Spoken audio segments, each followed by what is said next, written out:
Yes, sir. Yes, sir. Yes, sir.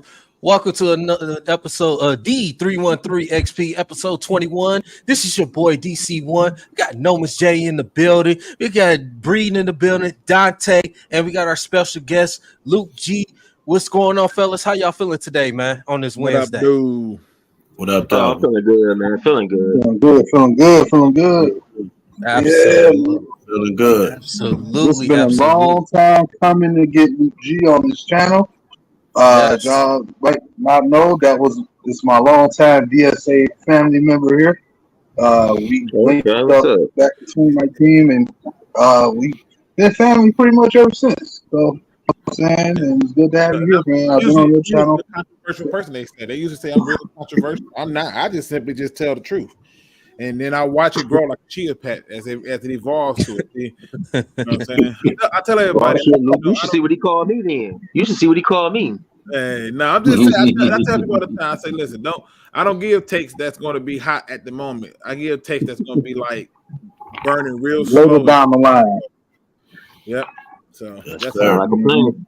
But I'm happy to be here, man. You know, I've been checking you fellas out for a minute, listening.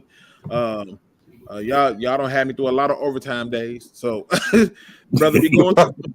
They've been getting me. They've been getting me. Yeah. So. Yeah, man. Hey, So, we'll Luke G, man, just go ahead and introduce yourself, man. You know, for those who don't know, the people that's watching you, just go ahead and introduce yourself right quick for us, man. Yeah, man. I'm Luke G. I got a YouTube channel, it's Luke G's Field Review. Basically, I'm looking at everything Detroit Lions. I do film study on college players. I do film study on the games and stuff. I go live, and my show is a little different. It's a little unique because I allow people to jump in and join. Feel free to tell me I don't know what I'm talking about. Feel free to jump in and tell me I'm wrong. But make sure you come with facts, because if you come with that fictional stuff and your emotions, you're gonna get your feelings hurt, and that's what it's about. I'm about a platform to be able to speak and just keeping us in an honest light when it comes to the Lions. Okay, that's what's up. Yes, sir. Absolutely. We would like to thank you for, saying you joining us on our show today, man. We are also, as myself and Nomus and Breed, everybody, you are more welcome to join with us anytime, man. When you have the time with us, man, you are welcome anytime. Hey, I'm gonna take y'all up on the offer too. Yeah, man. For real, man. So, Show. Definitely, man.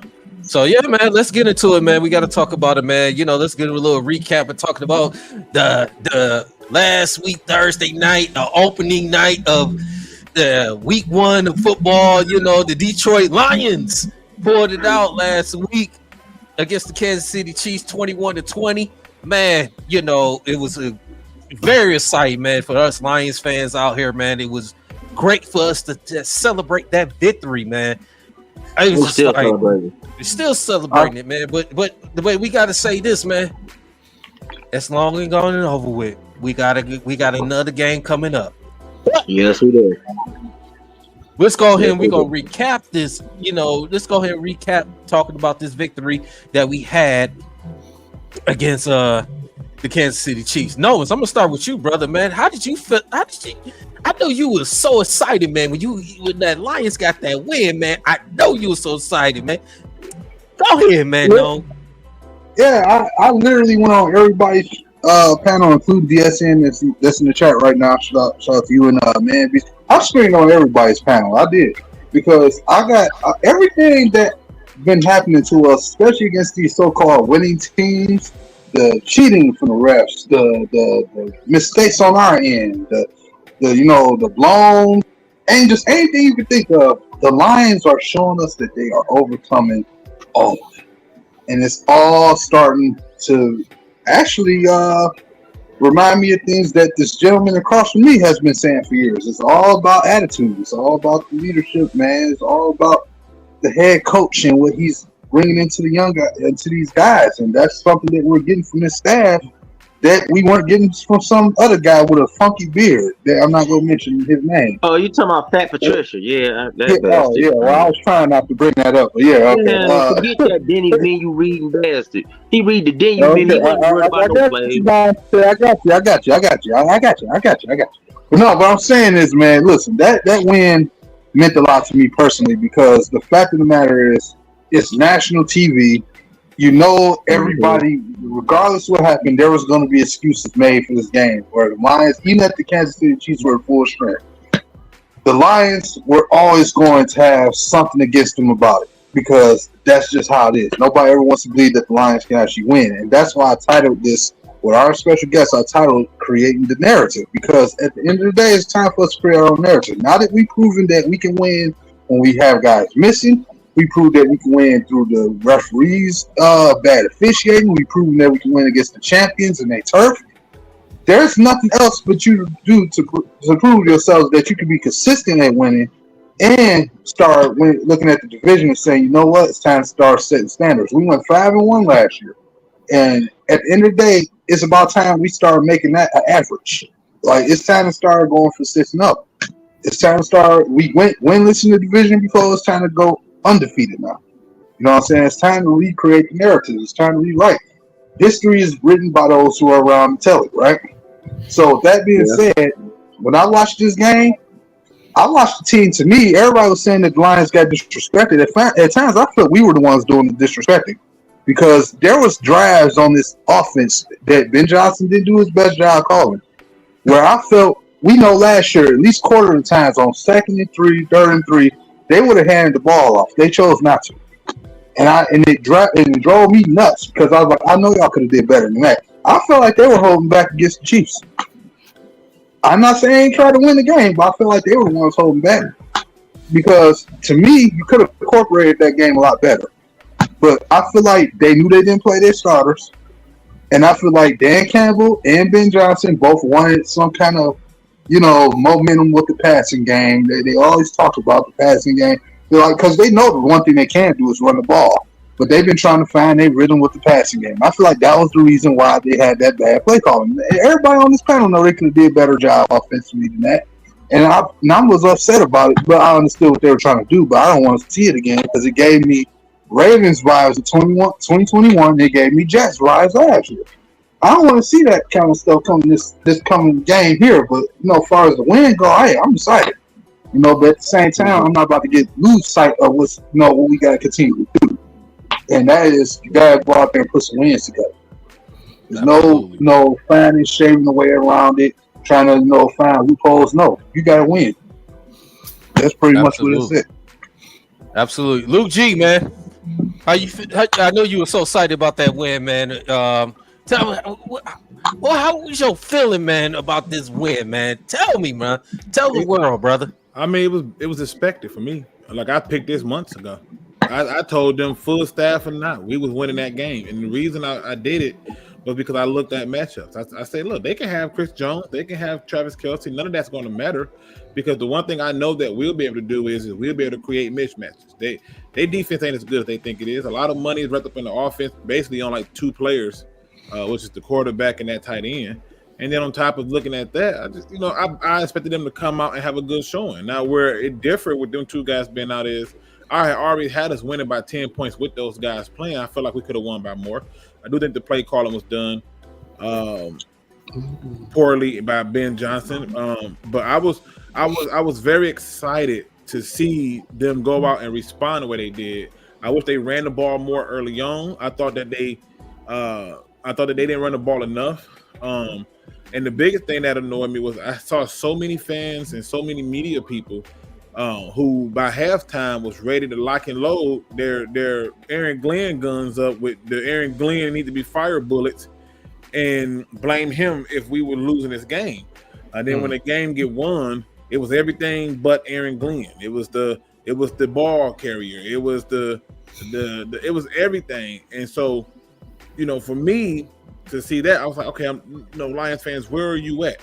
You know what I'm saying? Where are you at now when you're talking about this? And so overall, there was a lot of good things in the game, a lot of bad things in the game. There was a lot of moments where I really was like wondering, like, hey, when are y'all gonna stop playing around and start doing what you're supposed to do? But overall, my raw feeling of it was just, this is what I expect from you. I don't expect anything less. I don't expect for you to lose these type of games. I expect for you to win these games. that's just my expectation. I feel like that should be every fan's expectation going forward. Absolutely. Breed. I gotta start off by saying this. And if this offends some people, I'm sorry, but we need to stop with this whole, oh, we won because of Kelsey and Jones being gone. Like we ain't got no players that was injured and didn't play that game either. We had J-Mo, we didn't have Emmanuel Mosley, and we didn't have Isaiah Buggs. Nope. And David Montgomery was playing hurt. So I get sick and tired. We say no? And Taylor Decker, right. So I hear that from people, and then even national media saying, "Oh, we got lucky." I'm like, "Hey, a win is a win. I'll take it." Yes, Kansas City had a lot of drop footballs. It happens. Like we've had games like that too. So I love, and then this team to me is a prime is kind of like how we are as a city. They grit, they grind, they did everything they can to win this game. And that's just how the city of Detroit is. That's how Michigan is, but more so the city of Detroit. They are a reflection of the city. And this team is going to be really something. And where they did Patrick Mahomes and put different sets to confuse him, that was just a great thing to see, because he was confused, even though he had running room and stuff, but he was still confused. To hold them to 20 points, a team like that, it's incredible. So hats off to the Lions, man. I'm excited that they got this win. I'm excited for our rookies that stepped up. I'm excited for Brian Branch to get that pick 6. So it's just, I'm excited about this whole team, and with the whole, and I heard about the Aaron Glenn thing. Oh, he should be fired, or think like, calm down. It's the first game. Let's see how they do against Seahawks. It is. Just to add on to what you said, Bree, though, like the other thing is, even when you look at Mahomes' biggest runs, I've watched this at least a few dozen times. They held on every one of those, and it was never called. So he technically shouldn't have had exactly. Right. That's true. I agree.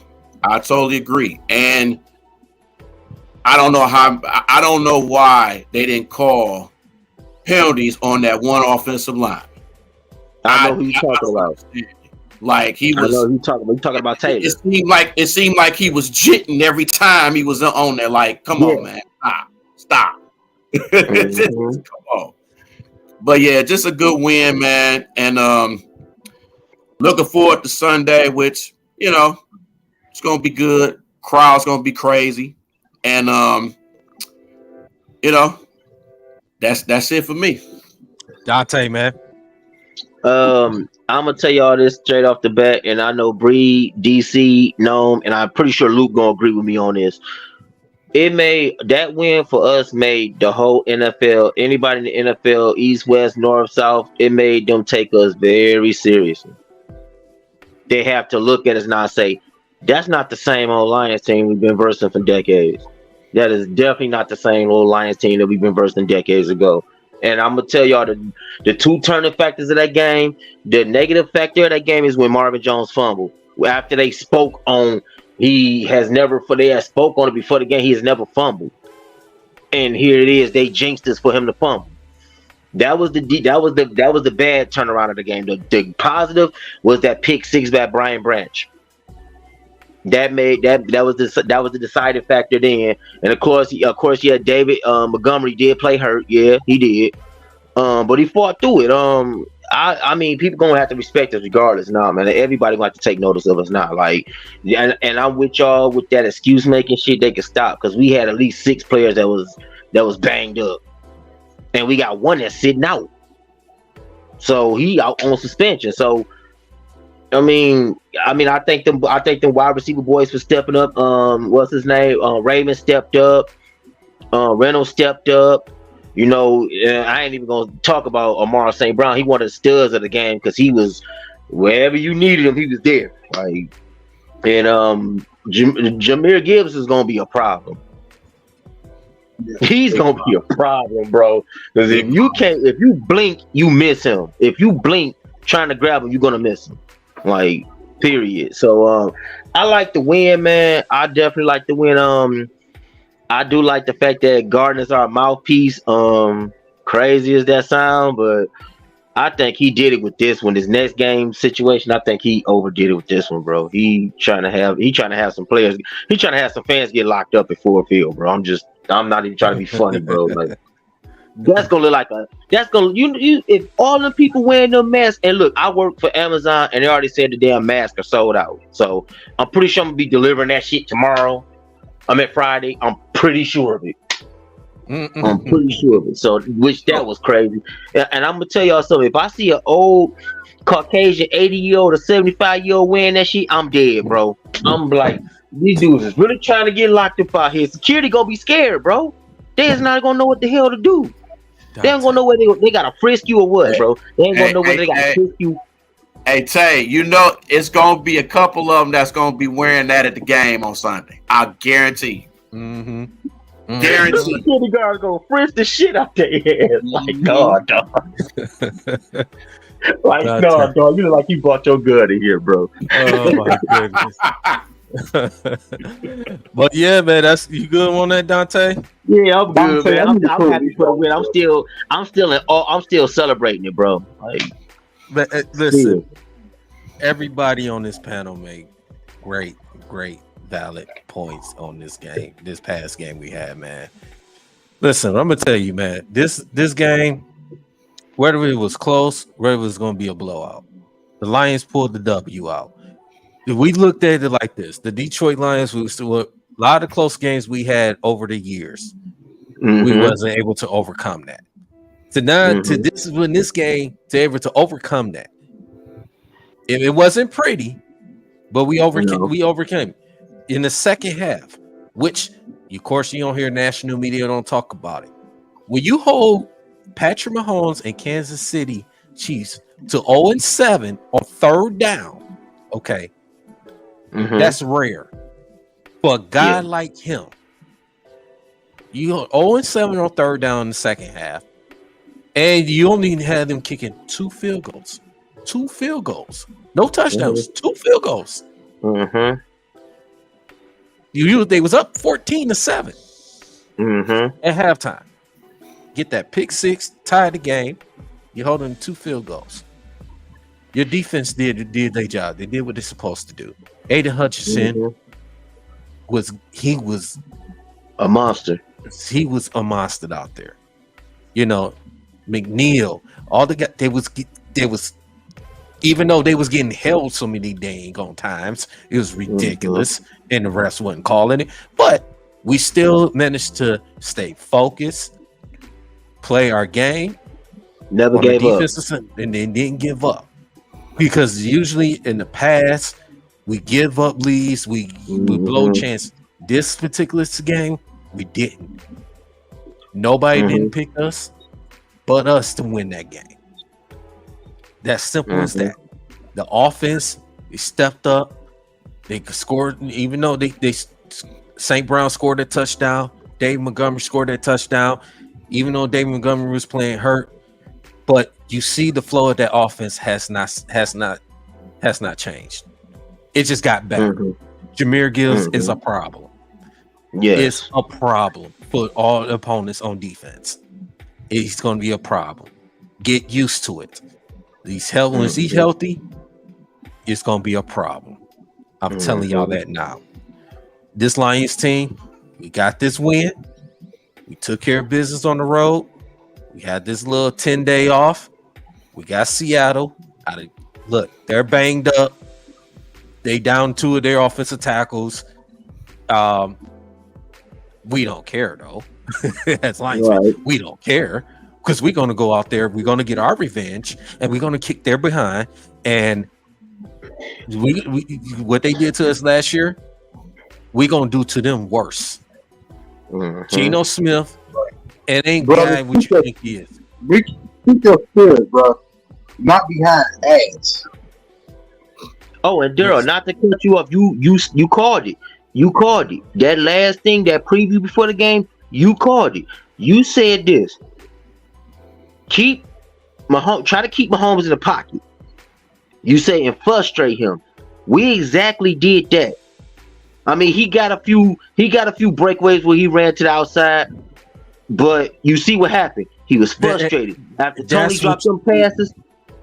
He was frustrated. That's when that happens. The same thing when I say with running quarterbacks like that, you got to get pressure, you got to contain them, you got to try to keep them in the pocket, make them be like a pocket present quarterback, make them throw the ball quick. Then they don't want to throw the ball. Right. They rush, make them hurry up, because the simple fact is, if you get them time, they're gonna either they're gonna scramble or they're gonna find somebody. Or they don't scan that field, or it gives them time to scan that field, and then they can say, "Oh, remember when Kansas City was in the red zone, when they gave Mahomes all that time? What did he do? Scan. Okay, I see my man right there, and before the Lions defense could even react, it was too late. My man was basically in the end zone. Yeah. So, but like I said, first with us, man, like I said, we gotta just take care of business against Seattle. Our home crowd is going to be electric. It's going to be crazy. It's going to be crazy down at Ford Field. So I love the win. I love the win that we got. But we got to keep moving. We got a lot of work to do. Moving. We got to move past that Kansas City one. We got Seattle coming up. So I think that Metcalf might have just messed his team up for what he said about CJ Gardner, bro. You just did the wrong thing. You're not supposed to light a fire under a defense's ass like that. And I think that's exactly what he just did. Well, speaking of that, we're going to get into this game, this Lions Seahawks game. We're going to preview that. So I'm going to start with Luke G. What are your keys to this game against the Seahawks, brother? I think a lot of people are feeling good about the Kansas City Chiefs game, but the Kansas City Chiefs didn't battle test our run defense. And so the Seahawks are going to attempt to do just that. They're going to try to battle test our run defense. So that interior is going to need to be huge in stopping the run. And then the more important part of it is just simply look at what happened in the game against the Rams that the Hawks had. Now, I'm a Lions fan, but I'm also a Seahawks and Bucks fan as well. And I follow those three teams religiously, so I keep track of what they're doing. And when you look at that game against the Rams, they really caused a lot of problems outside, which forced everything up the middle and caused more problems, and that's why they took that L. You have to do the same thing with us. This snap count stuff that they're doing with James Houston, enough of this. Let that man play. Let him play. I don't know what more you need him to do, what more you want him to do. I mean, damn, he played a bunch of snaps in preseason for you. Everything you've asked him to do, let him play. And to me, if they are able to shut that part of the game down, it don't matter. Now, when you flip it to the Lions offense versus their defense, do they have some things over there that you can be concerned with? Yeah, they got some cornerbacks, some safeties too, which is why it's going to be vital for you to get these running backs to create mismatches with the linebackers. It's going to be vital for you to still be able to run the ball effectively against them. You can't allow them to dictate the time of possession. You have to do it. So to me, if they're going to win this game, they're going to be one doing the dictating. Do I believe that they got a secondary enough to keep up with our receivers? On the outside, sure. But on the inside, no. I think Amon-Ra St. Brown is a headache. And the fact that you have, in my opinion, the emergence of a rookie tight end in Laporta, he's going to be another problem. But they got some tight end help too. They got no offense over there. They have DK Metcalf over there. And so we have to step up and make sure we stop it. But it's going to start with us, getting to the quarterback. Getting to the quarterback, run the ball. This is how you win that game. I like it. I like it. I'm gonna go with Bree next. This is pretty much gonna be another test for the Lions. I know home crowd, they're gonna be amped up and everything.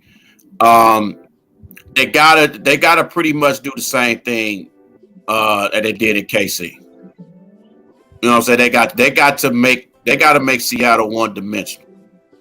They do. They definitely do. They got to take away that run game just like they did with Kansas City. Kansas City did not have a run game. No. They were one-dimensional. They have to do the same thing with the Seahawks team. Now, K9 a beast. Shout out to K9. But we got to, yes, sir. Shout out to him. But we got to neutralize him.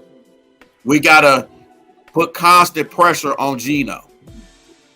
Put constant pressure because he was running us even in that one last year. So we got to neutralize him. We got to do what we can to DK, not only just DK Metcalf, but Tyler Lockett too. This is the type of game where Tyler Lockett can be sneaky good and sneaky quick. This is his type of game. So we got to neutralize him. And this defense is something too. This is a good defense. They got some pieces. But we just need to just keep the ball rolling. And the people got to understand too, these starters didn't play at all in the preseason. So really that KC game was just the only game they really played. Yeah. So they still trying to get the mix of each other. So I would just say, man, just run the ball down their throats. Pretty much had the same game plan as you did with KC. But give Goff a little bit of time to go to these receivers and, let the defense be the defense. I mean, I would love to see DK against CJ. I'm dying to see that matchup. Yeah, especially if he called him soft. Like that's gonna be an issue. Or as I call DK Metcalf, I want to be Calvin Johnson, but that's here nor there. But I thought when I thought he first got in, I thought he could be that next Calvin Johnson, but I was wrong. But hey, we've been wrong about stuff before, so yeah, I know I have. But yeah, they just gotta have the same game plan and keep running the ball. Time of possession is key, and that's about it. Dante, and then after that we go Nomas. Okay, I'm gonna definitely say first thing we gotta do is we gotta contain Geno Smith. Now listen, he ran us over last year, so we gotta put that in the bag. We gotta put that in the last year's trash and get rid of it. We gotta contain him. We gotta stop him. If we get to him like the Rams got to him, he gonna be frustrated. And you know what happened with frustrated quarterbacks, right? They make bonehead decisions. They try to redeem themselves and make bonehead decisions, and them bonehead decisions could cost them the game. So we definitely got to do that. I don't see Seattle having no running game really, because I didn't see it in the Rams game. Tell you that right now, I didn't see it. They could barely get off the run. So and we definitely got to our defense got to show out. I want CJ to definitely show out because somebody called you out, bro. Like in order to make him eat them words, you got to shut him up.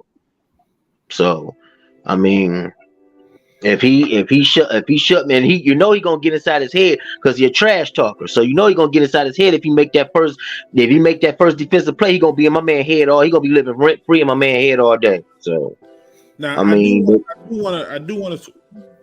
One thing I will say I disagree with you on a bit, Tay, is Geno Smith didn't do nothing to us last year. Again, I'm a Seahawks fan, right? And when you said that, I was like, I don't remember. Well, okay. Well, then I say like this, not to cut you off. I say like this, then okay. Then if you say that, then we basically shot ourselves in the foot. Oh no, we definitely shot ourselves in the foot, but that wasn't what the shooting didn't come. It didn't come from us necessarily shooting ourselves in the foot. It came from an interior defense that couldn't do nothing. Rashard Penny had 17 carries for 151 yards and 2 touchdowns. Mm-hmm. Yeah, you see what I'm saying? Kenneth Walker, who was basically hampered through injury, still had 8 carries for 29 yards. And Geno had seven carries or 7 runs, I should say, for 49 yards and a touchdown. Geno don't run much. He tries to throw the ball. And the problem was when they beat us at that particular time, we couldn't stop the run to save our life. They did to us what we did to the Kansas City Chiefs. They just ran it down our throat down the end for a long drive after long drive, and we couldn't beat them. I think when you look at Geno Smith, it's Geno Smith. And so at the end of the day, here's a guy that you look at most recently against the Rams. That dude, you have any idea how hard it is to throw 117 yards? You know, like you can literally sneeze 2 passes and get 100. So by accident, hachoo, the ball came out. That go 100 right there. The thing is you have to shut the run down. They only were in the game with us because they shut our run down.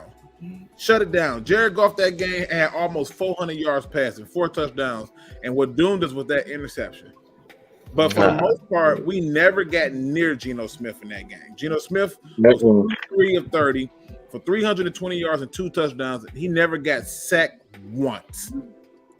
Mm-hmm.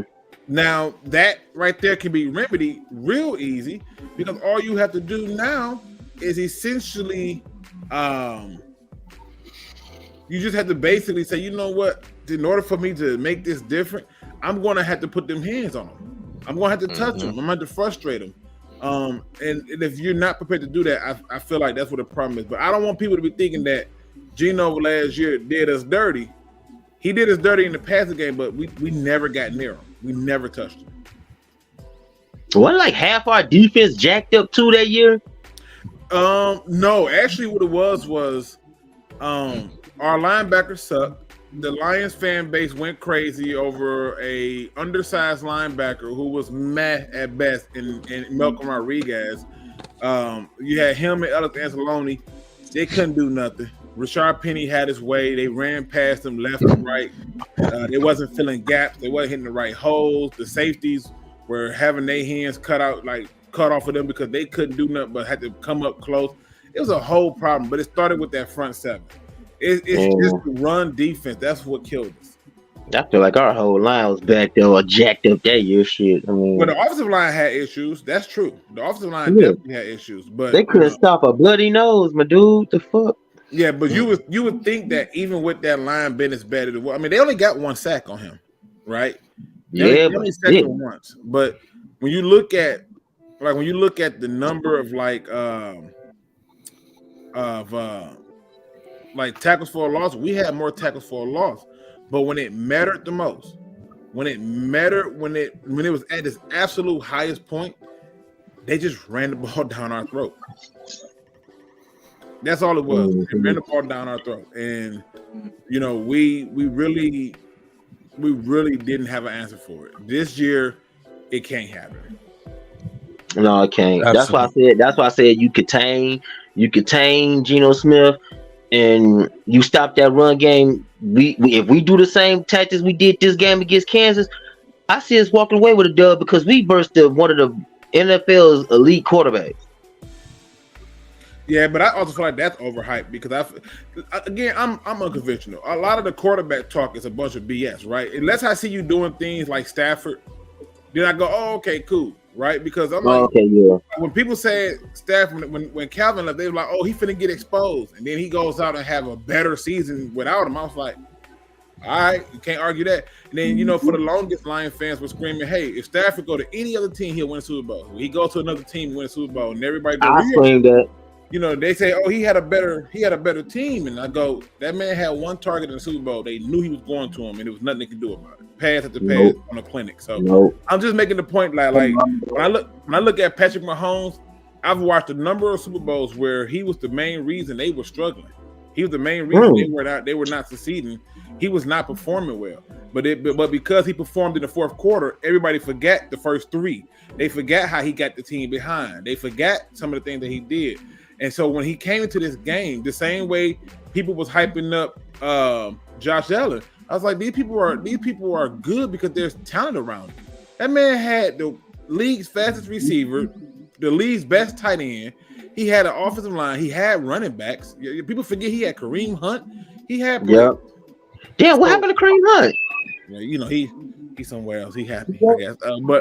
But the reality is I just want to make sure that we being fair and saying, you know what, Yeah, what really happened in this game was we couldn't stop the run. You start to run this game, and it's over with. It's dead in the water. In fact, if you looked at the last game that they had, Seattle had against the Rams. If you go and look at the box score, and again, the box score don't give you the whole story, but it gives you a piece of the story. And I actually watched that game. I did too. That Rams and Seahawks. Yeah, so I watched that too. That's what I was saying. Yeah, so I actually watched that game, and the very first thing that stood out to me in that game that I was like, aside from the fact that Geno Smith was being Geno Smith, you know what I'm saying? I watched it and I'm like, God, like, do people realize like they had 197 total yards? 197 total yards.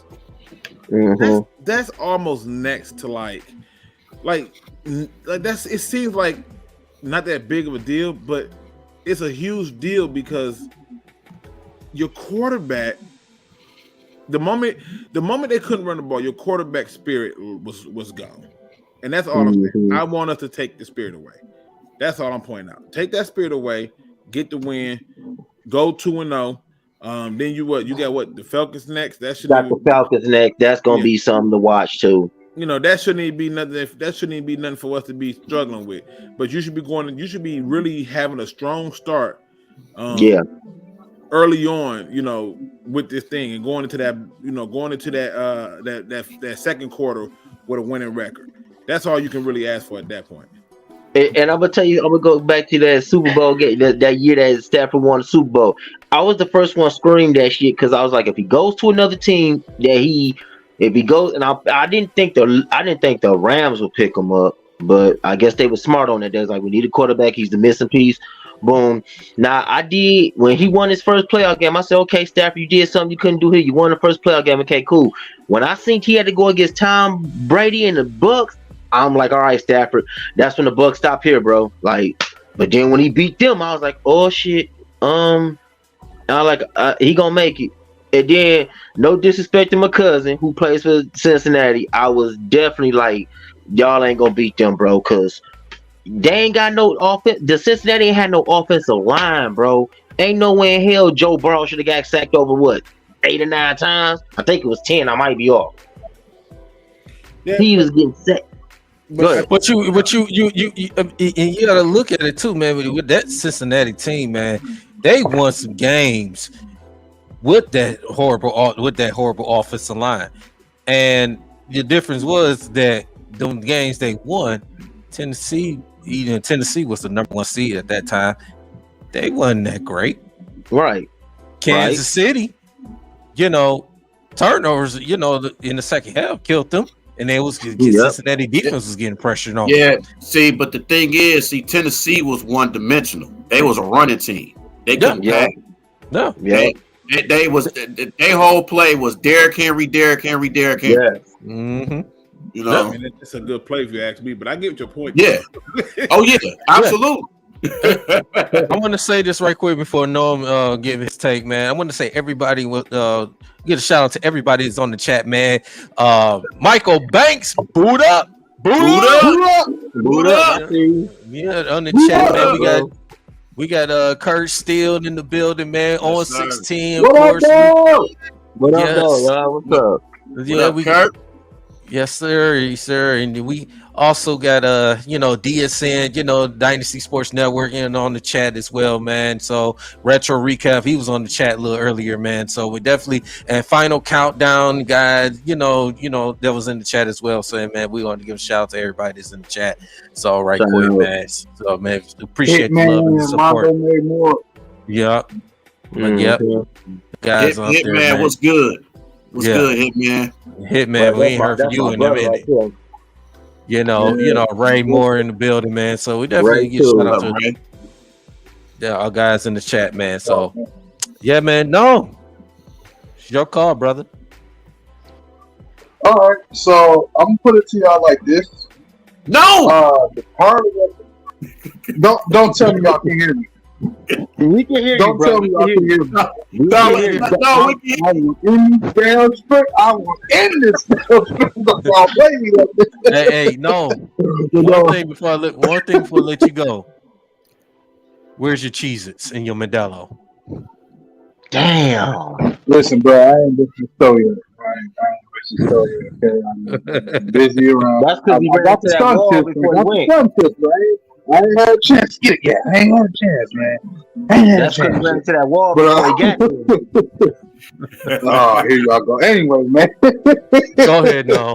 So basically, look, man, when it comes to Seattle, it's almost like you're facing a mirror match, right? They're a more experienced version of yourself. So you ask yourself, how do you defeat yourself? Well, that's by identifying the same strengths and weaknesses you share with that team. And both teams run the ball for the most part. Both of them have quarterbacks that, you know, probably require that run game. And then both of them, one is probably a little bit better, more proven defensively outside of last week when they played that very terrible quarterback that played here for 12 years. You know what I'm saying? But other than that, I find it funny that the Rams really gave us the game plan on how to beat the Seahawks because they did pretty much everything we had to do. We had to run the ball offensively and not just simply run the ball. You have to give a lot of Jahmyr Gibbs in this game because he gives you something different. And you have to use your tight end, like as Luke said earlier, because if you recall last year, we didn't have Amon-Ra St. Brown and we didn't have Swift Feeder available to us. And we still put up 45 points because you had T.J. Hawkinson catching a couple touchdowns and burning you the entire game. You know that tight end that says that stuff that you want to throw the ball to? Yeah. So to me, you might want to take advantage of that matchup there because Lions actually really had two receiving tight ends on this team that should be used effectively. But that's another story for another time. So the point is, the Rams, like I said, they gave us a game plan. You run the ball, you stop the run at all costs. You have to make it your business to stop the run. That has to be like damn near something you live and die by if you want to take a chance to do it. Because if you stop the run, it makes it much better for you to. No. You muted. You muted. God damn, listen it. You muted, bro.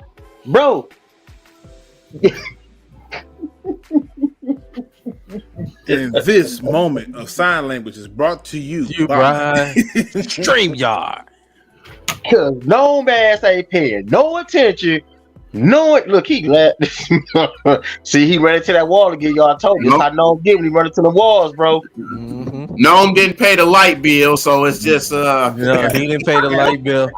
I got it. I got it. Watch this. He ain't pay that cable bill, so it's just we're gonna all play a part in being known conscious. We're gonna speak for him. He gonna move, but we're gonna tell you what he really trying to say. Oh my God! Right now, what he's saying is y'all embarrassing the hell out of me with this bull. You know what I'm saying? Right? Right here, look, see right here. This is the. See, you know what? Y'all want me to get serious about it. I'm gonna take these goddamn glasses. He crying, bro. Asses get whooped. Okay. Crying, bro. Oh hell no. He had to take his glasses off on that one. He's crying, bro. Now we back to man. I told y'all. Hey look, me and this spring they had beef longer than the Lions and the refs, okay? So no, why you keep saying that shit? That's probably why they keep. Hey. This is brought to you by StreamYard and the Seattle Seahawks for Yep. And that's what happens. You ain't get your dang old cheeses and Modelo either, man. He talking junk, bro. Like he talking anyway.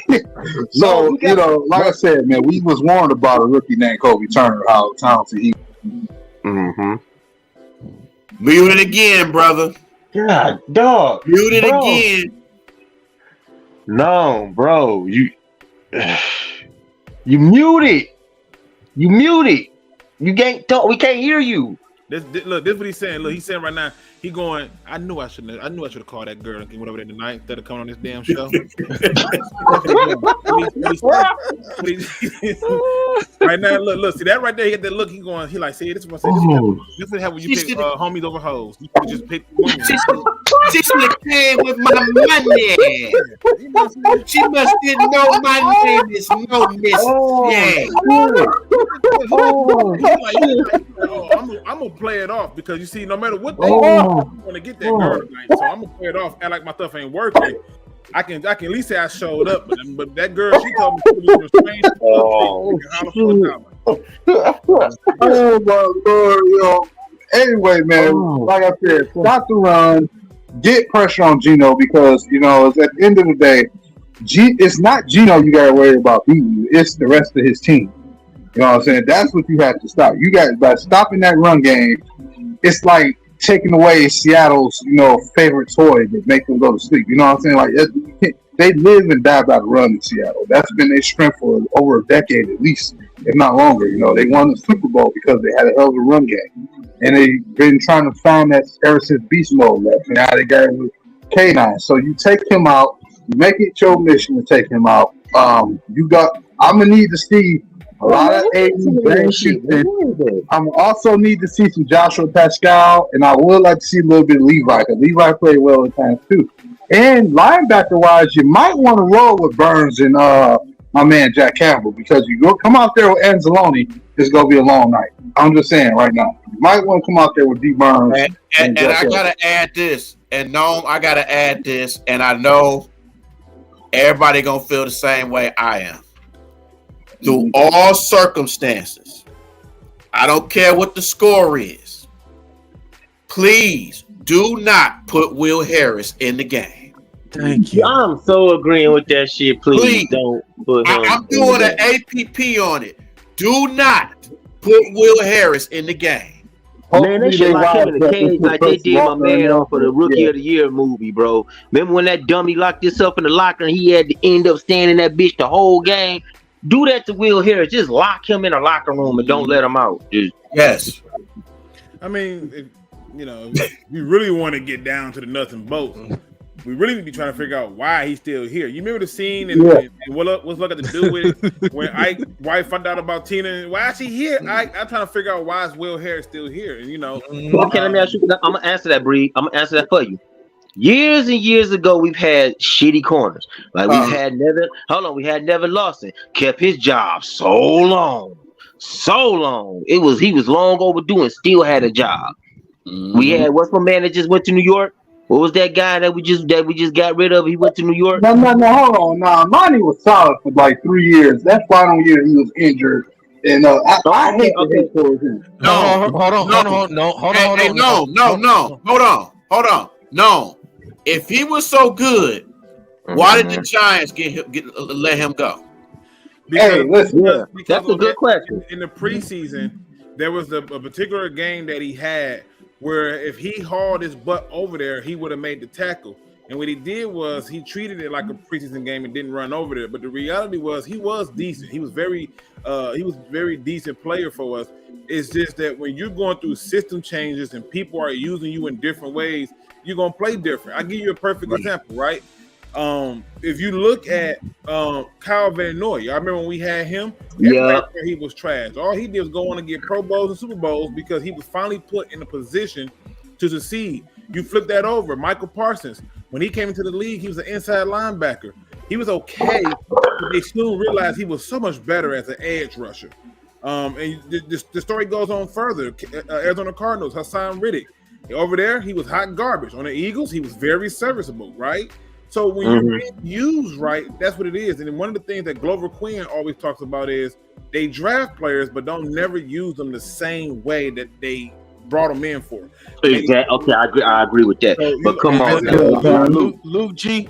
Yeah, Luke G. You said that perfectly. You took the words out of my mouth about Oria. You took the words out of them. It's sometimes players you go through systems. I say even with any especially with quarterbacks. Mm-hmm. Example: Derek Carr when he was with the Raiders. he went through coaching changes with offensive coordinator, different coordinators, different coaching staffs. It's so long. He didn't get that consistent, rhythm. People was talking how he wasn't that great of a quarterback he was. But when you go through so many different systems, it's like it takes a while to put you in and put in the right system. Like Luke Jesus brought about Kyle Van Noy.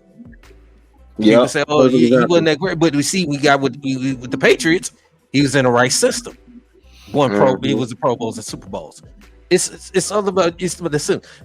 Much as I can't stand Baker Trashfield, I can't stand him. But Baker Trashfield was going through coaches changes and coordinator changes as well. To me, he's still garbage, but it is what it is. But it's just that Luke G just took the words out of my. Exactly. DC, I agree with you. I agree with y'all with that. But what I was getting to Luke G about is Nevin Lawson was always trash.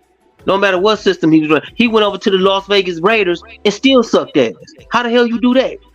Because you are who you are, right? You are who you are, right? So at the end of the day, if you're trash, you're trash, right? But in most cases, I don't believe that Amari was trash. There's a lot of things that happened with this team that I don't believe is trash. There are people who believe Javid Best was trash. I thought he was one of the best running backs we ever had.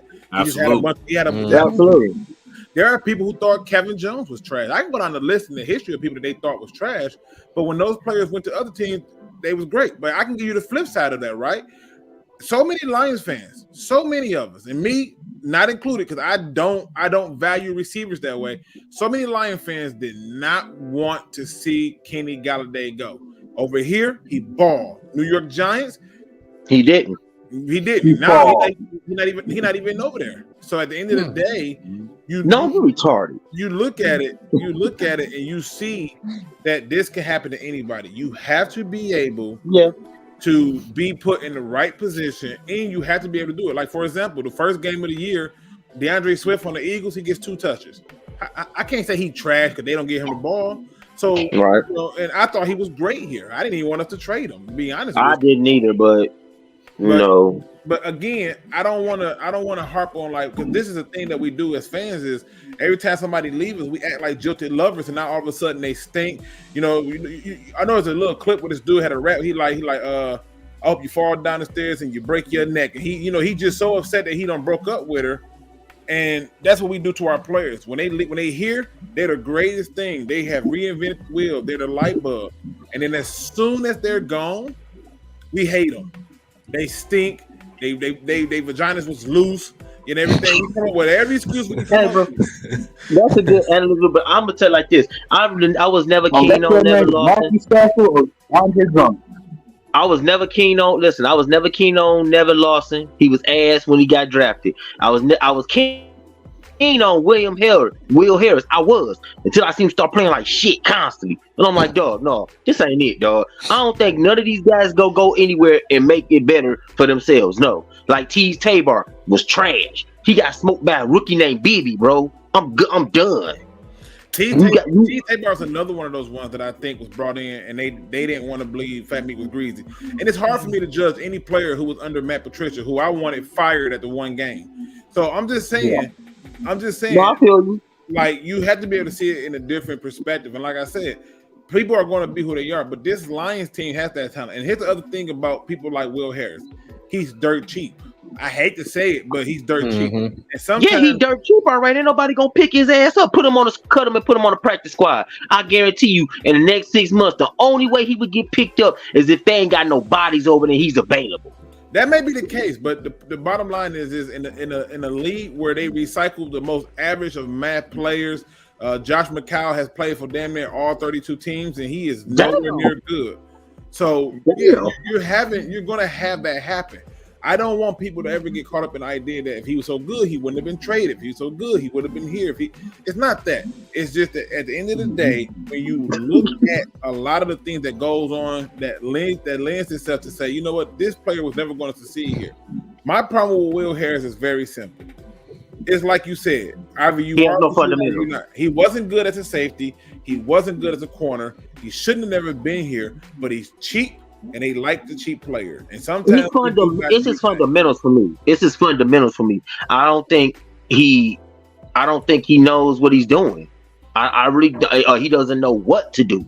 No, he knows what he's doing. Well, he don't know exactly what what he's doing. He don't know what That's the why hell. he He playing don't know the way he what the hell. playing. Because I'm still on that Bills game when we put him on Stephon Diggs. What in the blue fuck was Dan Campbell smoking when he put him on him? To be fair, that would have been the entire secondary put together. Diggs just about that life. See, no, exactly what you hit it right on the nose, because that secondary wasn't communicating, and it wasn't communicating. You know, at that point, you got the best receiver on the opposite side of the other team. You gotta, to keep your focus on him. Although they got another great receiver, Gabe Davis. But you got to focus on Stephon Diggs, and that was just miscommunication on that whole entire secondary. You absolutely right, no. So on that situation, By the way, there's another player on this roster that the Lions are doing that to. His name is Derek Burns. A lot of people don't want him here, but Derek Burns was a run-stopping linebacker that just turned into Mike before he got drafted. He was an outside backer in Purdue. You knew he had 100 tackles coming out of college as an inside linebacker. Inside linebacker. Why wouldn't you let him play as that his first few years in the league? Let him get used to in the NFL life being what he was transitioning to. But instead, this is what the Lions do all the time. They try to make you learn coverage. They're doing it to James Houston too. Why are you focused on him trying to be a coverage when he's a pass rusher? Like, the dude's a natural born. Let him do it wrong. With that. That's the problem with the Lions. They try to make you do too many different things way early in your career that is not your style. And it's like and I feel like they do it because they want to save money instead of spending the money or the draft pick to get a player that's really good. Like, we should have had Isaiah Simmons, but they chose to go get Okuda at 3 when you just saw a pass rusher and a quarterback. The first 2 picks in this COVID draft, you go get a corner instead of a linebacker that could have played multiple areas for you, help you in coverage. That's the main thing that this team has been screaming about. We don't got linebackers to cover. Well, he was right there 3rd overall. Y'all bitched him on about it and took a corner, and then got mad because they didn't take the damn quarterback that only 1 or 2 people talked about getting. No, let me stop. I mean, but no. You ain't got to go that far. No, you got a point. Look at Aiden Hutchinson's first season. This man, they brought him in and he was struggling, and they realized, let him stand up. Oh, you think? Use him the way he was being used and had success. Stop trying to make a square peg into a triangle opening. It's just not going to work. And the reality is that's not what the Lions' problem is. I just wanted people to understand. There are some people who have been brought in for money purposes. Everybody in here has bought something that we didn't necessarily fully want, but it was cheap enough to get at the time, and it was serviceable. In fact, there's at least a few businesses that I know of who strive off of that alone, like AutoZone. Lord knows I would love to go and get the original GM part for my car or my old school, but at the end of the day, that thing gonna cause me an arm and a leg. So guess what? Duralast looks real good. I'm just being honest. So you go with the money, and you go with what works for you at the time. But again, none of that's going to matter if we can't stop the run versus Seattle. Absolutely. I'm gonna go ahead and give my quick take on this game, man. Listen, Lions, stay focused. Don't you already took care of business against Kansas City. Like I said again, you did that. You did your job on that. You went on the road. You took care of business. Now you at home. The crowd is going to be behind you. Let's show them our 12th man. The crowd. Our crowd is going to be behind us. It's going to be one of the loudest. Dan Campbell said the other day in his press conference. The crowd is going to be louder than Kansas City's and Seattle's combined. Okay, yeah, bro. Field's going to be rocking. With all the masks on, they gonna be loud. I don't care if it's mask or without no mask. I don't care. The crowd is going to be behind us because this is the expectations of this team to be successful. So we cannot get this. We got to go into Kansas City, get this win, and turn around. We lay an egg against Seattle. We can't do that. Right. We got to stay focused. We got to play our game. We got to play smart football. That's as simple as that. Lions go out there, play simply play your game. Don't make too many silly, stupid mistakes. I'm gonna keep saying it. I know it's a long season, and please don't let them extra days. Yeah, because it's gonna be 10 days till they play. Yeah, right. From that last Thursday, so Absolutely. that could be a little bit of a layoff too. Yeah, Right. So that's the importance. I said, this focus. You got this little extra time. You got to focus on Seattle. Seattle, they already don't have their tackles. Not even playing. They don't. So at this point, you got to stay focused. When let's go out there, take care of business in our home crowd. Make Geno Smith play like the Geno Smith from the Jets. Okay. Right. Make Geno Smith, play like what the Rams just did to him. Right. He was like when he was playing for the Jets. Damn. Oh yeah, and all Seattle fans. Yeah. All Seattle fans. Yeah. Please get your security. Get your security near you, please. Absolutely. That's what I'm gonna say on that, man. Well, I got a couple of guys here. It's gonna be it's on into the show. We got Ray Moore, we got Hitman, and we got Michael Banks in the building. What's up? What's going on? I had to jump in there, dog. I had to. It's a long panel here. But I just gotta say this. Y'all are right about all the stuff y'all's talking about people in the wrong position doing this, but we're not doing that no more. Let's talk about these last 3 drafts that we done had under the doggone Yoda, bringing them people in. You got doggone Rodrigo. We got doggone Branch. You know what I'm saying? We got St. Brown. We got Penny Sewell. Come on, let's talk about them. And Sewell got drafted in another position as a right tackle, and he played left tackle. Come on, man. I mean, he got drafted as a left tackle to play right tackle. So, dude, we know what we're doing now. In the past, yes, 100% seat of our pants. I give you that. But my girl Sheila then jumped up in there and then went and got my man Dan Campbell. Then went and got my man Brad Holmes. They booting up, and we about to get this Super Bowl. So let's stop talking about the past. The past is gone, baby. It's the future. And the future got Super Bowl all over. That's right. So kick them people that's trying to get on the bandwagon, kick them off. We ain't got no more room, dog. Only real true Lions fans. Period. That's what I'm talking about. That's what I'm talking about, man. That's what I'm talking about. Hitman, what's up, brother? Hitman, talk to us, man. What's going on with you? Hey, what's up, fam? Hey, what's up, fam? Just want to let the world know, I'm still collecting Kansas City tears at barbecue, man. So if anybody want to come through get some barbecue, you know what I'm saying? Like, collect these tears from these sorry Chiefs fans, man. Come on through, man. I got some barbecue and tears for y'all to help collect. You know what I'm saying?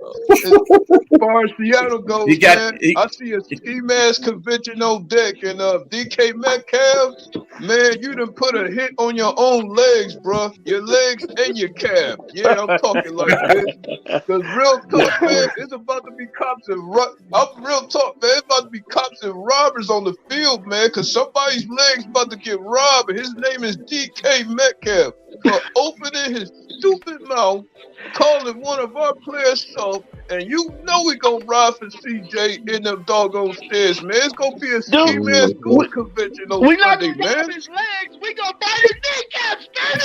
We gonna That's what I'm saying. That's what I'm saying. Hey, that's what I'm talking about, man. Somebody DK's about to get robbed and blown out, man. I mean, DK, you did this to yourself, player. You did this. That's right. Give me them cats. Man, that's what I'm talking about. That's what's man. That's what's up. Man, this is a great show, man. We got and you know what? I gotta say this on the side note, man. Shout out to my brothers in that green, bro. Despite the BS going on, y'all look good, man. Appreciate that. Damn, Appreciate that. Yes, sir. yes, sir. Hey, first of all, week 1 last week was a Detroit winning weekend. The Lions won, Michigan won, Michigan State won, the Tigers won. Man, it was a good week. And I swept fantasy. All wins. Let's go, Man, baby. shout Let's go. Shout out to Mike Banks, man. He swept the Shout whole out to entire him. football fantasy, man. I saw that on Instagram as well, man. Oh, you Yes, saw shout it? out. Yes. You know the Lions Yes. fans I had? Yes. Yes, That's sir. right. Yes. Yes, That's sir. right. So I'm gonna Man. shout out to Mr. Banks too, especially Shout for out, last shout out, Thursday. shout out Michael Appreciate Banks. Oh, What's yeah, up? we turned up, didn't we? it. We turned all the way hey, up. yes. Appreciate that, brother. Dude. I'm different. What you see is what you get all Yes, the sir. time at the game. Period. Hands down. Boot up, I'll be baby. booting Boot up, up, Hey, baby. hey. Let's put a boot. Let's put a boot up in these Seahawks behind. Let's put a That's boot up right. in there and collect keep We these got- guys in the process. Hey, hey, We I gonna boot up all over the world. We gonna make everybody. Hey, do y'all think it's a Seattle the Lions blowout against Seattle, or y'all think it's gonna be a close game? Oh, I put the score up there, bro. You ain't see it? 40? Man, It's starting. it's gonna be a dub regardless. The only thing that matters is a W. That's all I want to see, and I think we're gonna get it this Sunday, man. Gino, I believe it too. you might as well sit down because you about to be running all game in this game, bro. And- You got and I- somebody You ain't gonna get far, though. jack on your And I tail, think that boy. crowd noise is gonna help him not hear them plays. Because as loud as the crowd is gonna be, it's gonna be hard for Gino to hear them plays. So Man, if we- they- We gonna get him so much. We gonna get him so many false starts. You get so many delayed games. It's gonna be crazy. I'm St. telling you. Brown, 2 Hey, touchdowns. Gerald, Gerald, hey, two Gerald, touchdowns. Now, let me- Montgomery, a I see touchdown. them Laporte, a decibel touchdown. levels, Let's go, baby. I see them decibel levels, display some gangster Well, music. You know what I'm saying? I see the gangster music with the And boom then don't bands play in the him crowd, again, baby. And let me ask you some news, though. Like, Gangster music. go. Yeah, I think overall in terms of So, let me ask you this real quick. You obviously, I hear like Go ahead, I know what's going Go ahead, on. now. those. But Yeah, go I ahead. No. Oh no, I was gonna say, let's ask you what's your score No. prediction? How you think the game might go? You think it's a blowout? You think? I don't think it's a Oh, blowout. come on, man. I think we win by 2 scores, but I don't think it's going to be a complete blowout. And I don't think that that should be the focus. I agree with Hitman. Get the win, because No, dude, it's a revenge game. you can't Bro, you what can't the you can't hell? have 2 revenge. years in a row. This is a You- revenge game. You can't have And it's at revenge. home opener? You gonna take this ass whooping? Come on, Yeah, but quick. how do you Now have a I gotta cut you quick. You said the girl be still. Come on outside. I gotta cut you I'm quick. loving this right now, No, bro. I'm just saying, but how was it a revenge game when all the things that happened was we did to ourselves? That's all this straight talk, man. Let's go and say throw to collect kneecaps. That's what I'm talking about. That's right. Dude, yes, we did do a lot to ourselves. That's fact. I got you on that. But you done whooped my ass 2 years in a row. We coming for that ass. Period. Come on outside quick. Now you done call me out. Come on outside. Come on outside. Yeah, look, You wanna Michael hit Banks. people with garbage cans. Michael Banks, they gonna be scared. Them Seattle players gonna be scared if they listen to CJ. Them fans listen to CJ Gardner, and they gonna bring all them damn robbery ski masks up. Dude, I'm trying to Nobody's find gonna me be one worried. right now. Dude, I'm wearing mine. I'm Damn. gonna be sweating. Oh my God. Hey, I'm mad. Hey, Michael Banks, I'm kind of mad at all y'all because y'all ordered all that shit on Amazon. We gotta run. I work for Amazon. We gotta run that shit out there, Dude, bro. We I got to could run get them for bitches to $1. y'all. I don't have one. I want one. You damn right. And look, you know, my man Joe Smurcatelli gonna have some on the street. They might be things with the eyes and shit cut out, but I'm gonna buy one there for $15. He gonna be right next to the guy that's playing the buckets for drums. Yo, I'm buying it. Oh my goodness. He gonna be next to the guy with the Man. So, and I'm trying to laugh, but I'm in my head. I'm like, my man be out there faithfully. Oh, dude, he be Hey, killing too. Don't he know? I take away from his We skills. lost some bitches on next Sunday. True. I ain't taking away from his skill. I'm just telling But we really do need to come out though this game, and I mean 100%. We need to come out this game and understand that we are going to have a huge advantage with the crowd. The crowd, and it's so funny because What Were Sports posted something on Instagram that showed where we got so loud in the stadium that they was willing to throw a flag on us. We need to have them revisit. You remember that? You remember that? I remember that. When Barry Sanders ran for 2,000 yards. They were gonna penalize him. Yeah, and I remember that. So I feel like we need to make sure we take advantage of that loud crowd. When we get out there, you should be able to hear a rat piss on cotton. But when they out there, it should sound like a damn volcano went off. And I feel like with that happening, that's enough to disorientate Geno Smith. He's not a guy that works well under pressure. So we should be able to take advantage of that. Yeah, remember this? And I said, you make Geno Smith play like he was with the Jets. Yeah, but this question is for Luke G. Luke G. Yeah. Seriously, you supposed to beat the teams you're supposed to beat, right? Correct. This is one of those teams. And I'm talking about the New England back in the day ass whooping. We put 60 points on you because you couldn't stop us. If you want us to stop scoring, stop us. That's the way we need to whoop their ass on Sunday, period. Hands down. You beat the teams you're supposed to beat. And I agree with that. I agree. There's no reason that they should lose this game. There's no reason that we should lose this game. There's no reason why we should be concerned or trying to figure out, hey, what we doing. I agree with you that they should be winning this game. They should be beating the team that they're supposed to beat. I thought they should have beat it Kansas City. We did. I don't think we take an L for a long time. And in my opinion, we should get off to a very hot start and before we get into those wins. But by October, we should already know where we stand. But hold on, sure. Let me get my imagination machine. Yeah. Man, why don't we walk around and go undefeated all the way to the Super Bowl, win the Super Bowl? That would be a great slap in the face for the NFL. Boy, it'd be a damn riot in Detroit if that shit happened. I might have to go over to Canada for a day or two. They're gonna burn this mud down. That's all. It sounds like a hot take. Look, we about to throw a pipe bomb. Hey, listen, we all a perfect team. They'll be about to throw a damn pipe bomb and damn Ford Field. They have to tell them, hold on. They'll be like, hold on, bro. That happens, bro. They'll be about to throw a pipe bomb in damn Comerica Park. They'll be like, hold on, bro. Wait, hold on. Could you imagine like what would happen though? Good ass retribution for all of the years. Yeah, it would, bro. It would put you on a good side of history. That was in my fantasy world, please. This is fantasy world. I'm back. Then listen, I'm telling you right now, they go undefeated and win the Super Bowl. I'm gonna go at least spend a good week over in Toronto. I don't have no time for this. Look, man, listen, we're gonna go from the dirty mitten to a real dirty glove. You're gonna see 5 Don't do that. I'm gonna bomb this bitch. Hey, let me take it back to 2019 real quick. Listen, they gonna turn this around and go undefeated. And let me take it back to the. Think about this. If they go undefeated, no, I'm about to take it back. They gonna have us looking like a high five. I gotta go. I'm not forgetting like that. It's a setup. My girl Big Red gonna be turned up. She gonna have a problem for real. Hey, let me tell you something. I'm about to go back.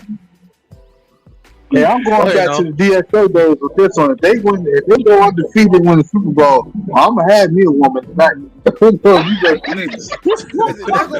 be the first day in Michigan history where no homeless person will be homeless that day. They're gonna be letting drinks in their house. Yes, Are you hungry? Yes, we have a long time. That's gonna be the first day where nobody die. People gonna be on their deathbed and be like, I do it tomorrow. I do it tomorrow. Look, it's gonna be a great day out there. Tell us, don't Oh my God.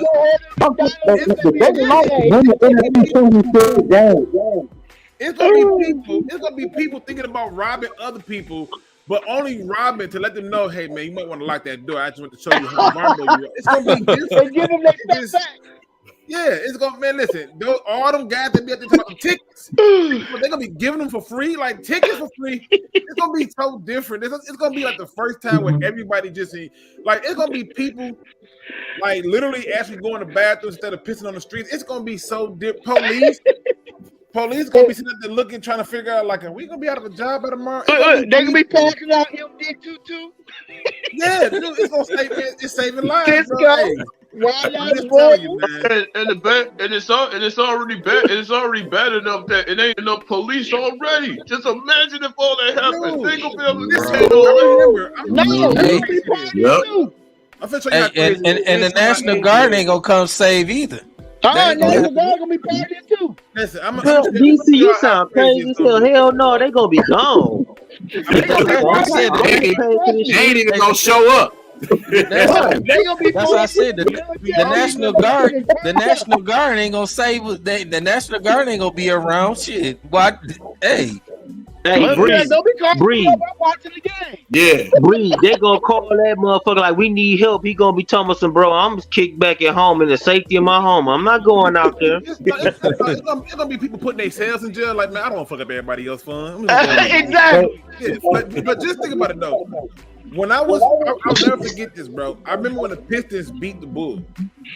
It's only 2 times in my whole life that I ever hear gunshots that sound like we in the middle of Iraq. It's New Year's Eve, going into New Year's Day, and when we beat the Bulls. I've never heard so much shooting in my life. The celebration was ridiculous. I couldn't even. The next day, I'm like, okay, well, we beat them. It's no big deal. What about when we swept the Blazers? Man, I was out on Greenfield and Grand Prix with my brother, dog. Yeah, that's what I'm saying. You just, like I said, that it's a great thing to have. But again, we got to keep it one game at a time. You know, so like you said, using your fantasy. I told you, look, this is fantasy, bro. I was fantasizing. I was in the Marvel What If. Who was using them puppets? Yeah, using the puppets. Listen, I saw like that was the first time in my head when he said, I thought about it and I was like, bro, it's gonna be so weird where it's just gonna be like people gonna be everybody. You know how in Detroit people just they look at you, they give you a little nod, they gonna actually speak and hug you like, brother, you look good today. God bless you, hug. It's gonna be different, you know. What about that one guy from Dave? I think the day the Lions win, two games, I think all nursing jobs gonna be hiring, police jobs gonna be hiring because there's gonna be so many people gonna be so nervous to go to the Super Bowl. All types of help with you, like you gonna have a whole bunch of nurses for that. This gonna be hell. They might be going crazy in the birds, bro. They might be going nuts in the birds doing that same stuff. Yeah. Number one, it's gonna be too cold outside. I'm gonna be down there on the parade route. It's gonna be too cold. Hold up. The cold don't stop, man. The cold don't stop the suburbs from going crazy. No, it don't. It don't stop the suburbs from going crazy. Hell no. Hey, Banks, man, we can't take it on Woodward, man. We gotta take it on the Jeff, man. We gotta take it on Jefferson Ave. We gotta take it on the Jefferson Ave. I hate to bring it to you, bro. I hate to bring it to you, Hitman, but I'm gonna stay my ass in the house. You know, the more I think about it, and I'm gonna stay my ass in the house.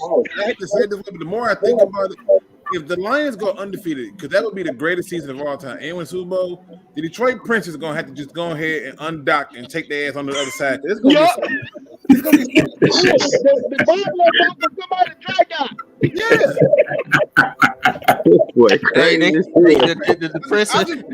they're gonna have to recover that Bobolo boat too. They're gonna have to recover that.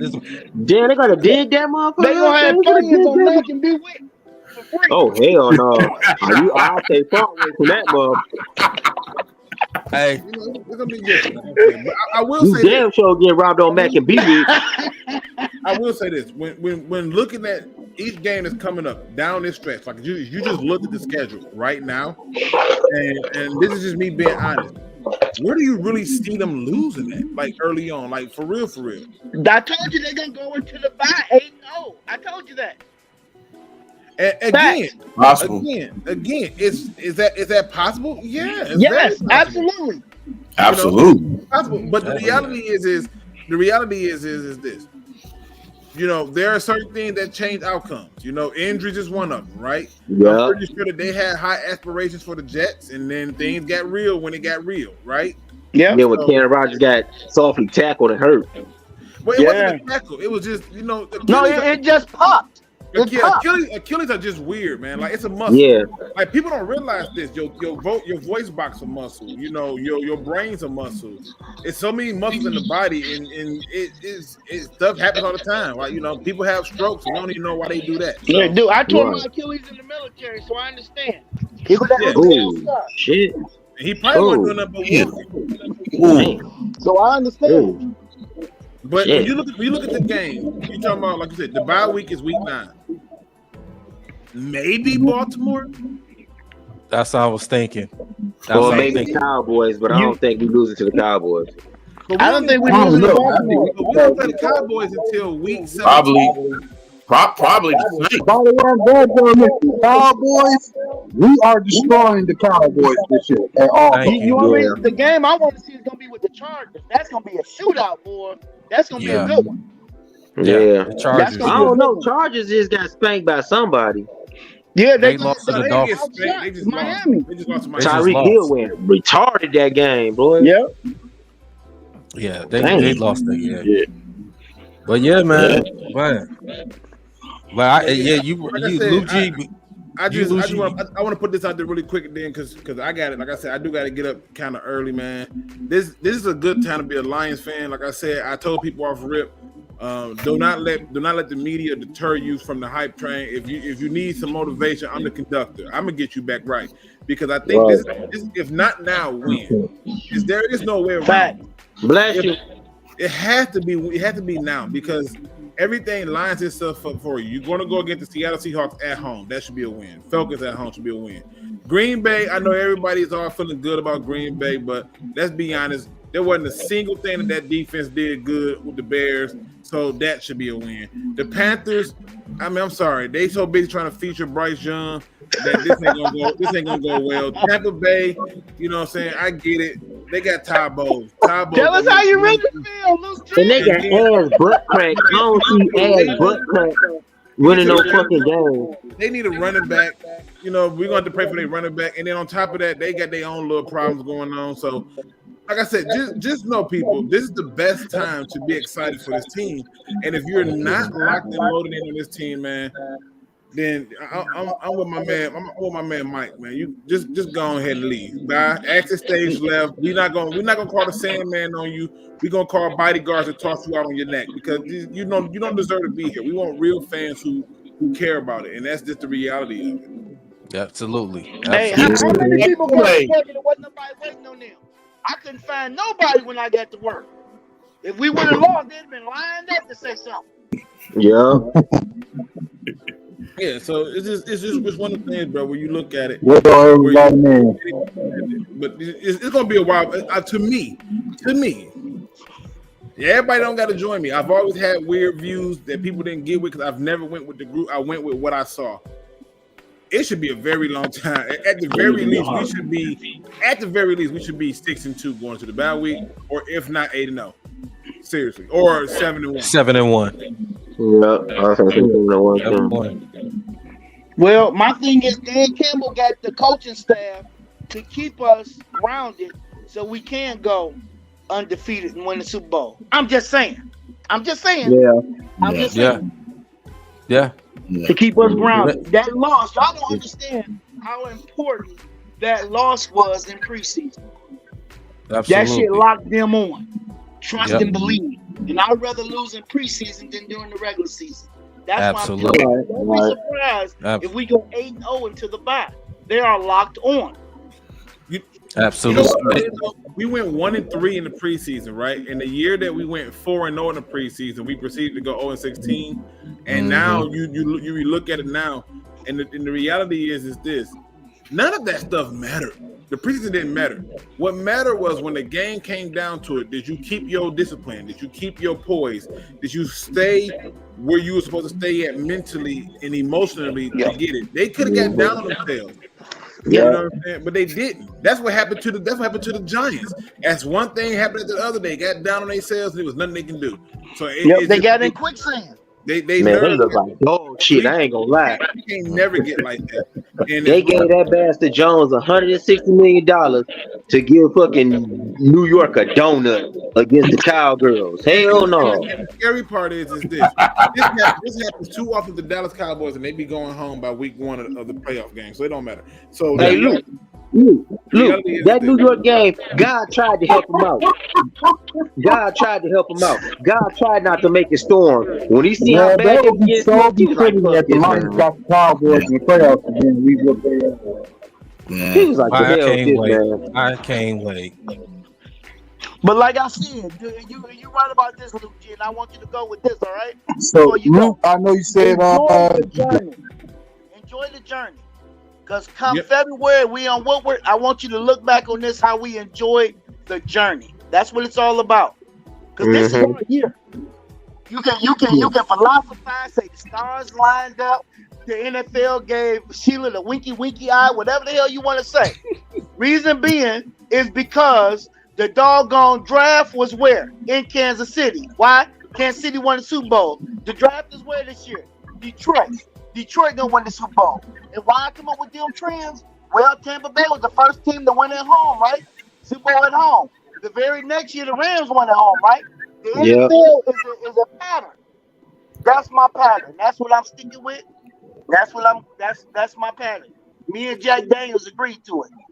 But damn, where did Jack come from? When did he come in the conversation? He always here with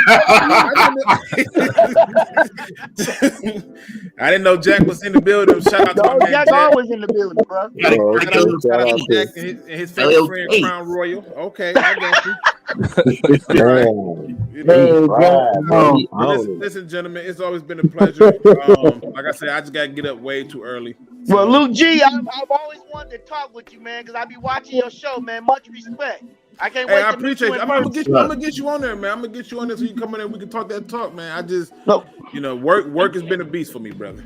Yeah, the work been a beast. Hey, Luke, I want to get in that too, bro. I want to get in that too, Luke. Hey, come on, let's get us all up in there. Hey, get up all. It's open. Yeah, I let look, and then you streaming on both channels at the same time. Hell, we get Dose up in there too. We just streaming shit all over the place. Let's go. That's dope. I'm starting to wonder if that Mike talking or is that Jack. It's one of them two, but I'm gonna find out soon. I'm gonna find out. Jack in the building, but he ain't messing around. Okay, I just wanted to make sure Jack was still there. All right. I want to make sure which one I was talking to. Sometimes different people show up to the party. Hey, but yeah, listen. How at D313? Hey, I just want to tell everybody, man, this has been a blast, man. I really did enjoy myself. I think everybody who's still in the chat, man, don't go nowhere, right? It's still a lot of fun to be had here. Still a few more topics they gonna hit on. And again, man, I don't like to end no show unless I end it on a positive note. This one is a very simple one. What you say it is what it's gonna be. I'm gonna say that again. Facts. What you say it is what it's gonna be. The Lions win. Some of y'all psych yourselves out of things that y'all didn't need to psych yourselves out of. Y'all just found the reason to psych yourself out of. Some of y'all have already told yourself that you couldn't do it, then told the other person who said you couldn't do it, they're a hater, but you hated on yourself in the beginning. You see, the more energy you put into yourself and being negative, the more negative results you get. Sometimes it's a matter of mindset, and if you don't believe in yourself, no one will. Just remember one thing and one thing only, ladies and gentlemen. What you say is what it's going to be. So if I was you, I'm going to say what I needed to be and what I should have and be deserving of.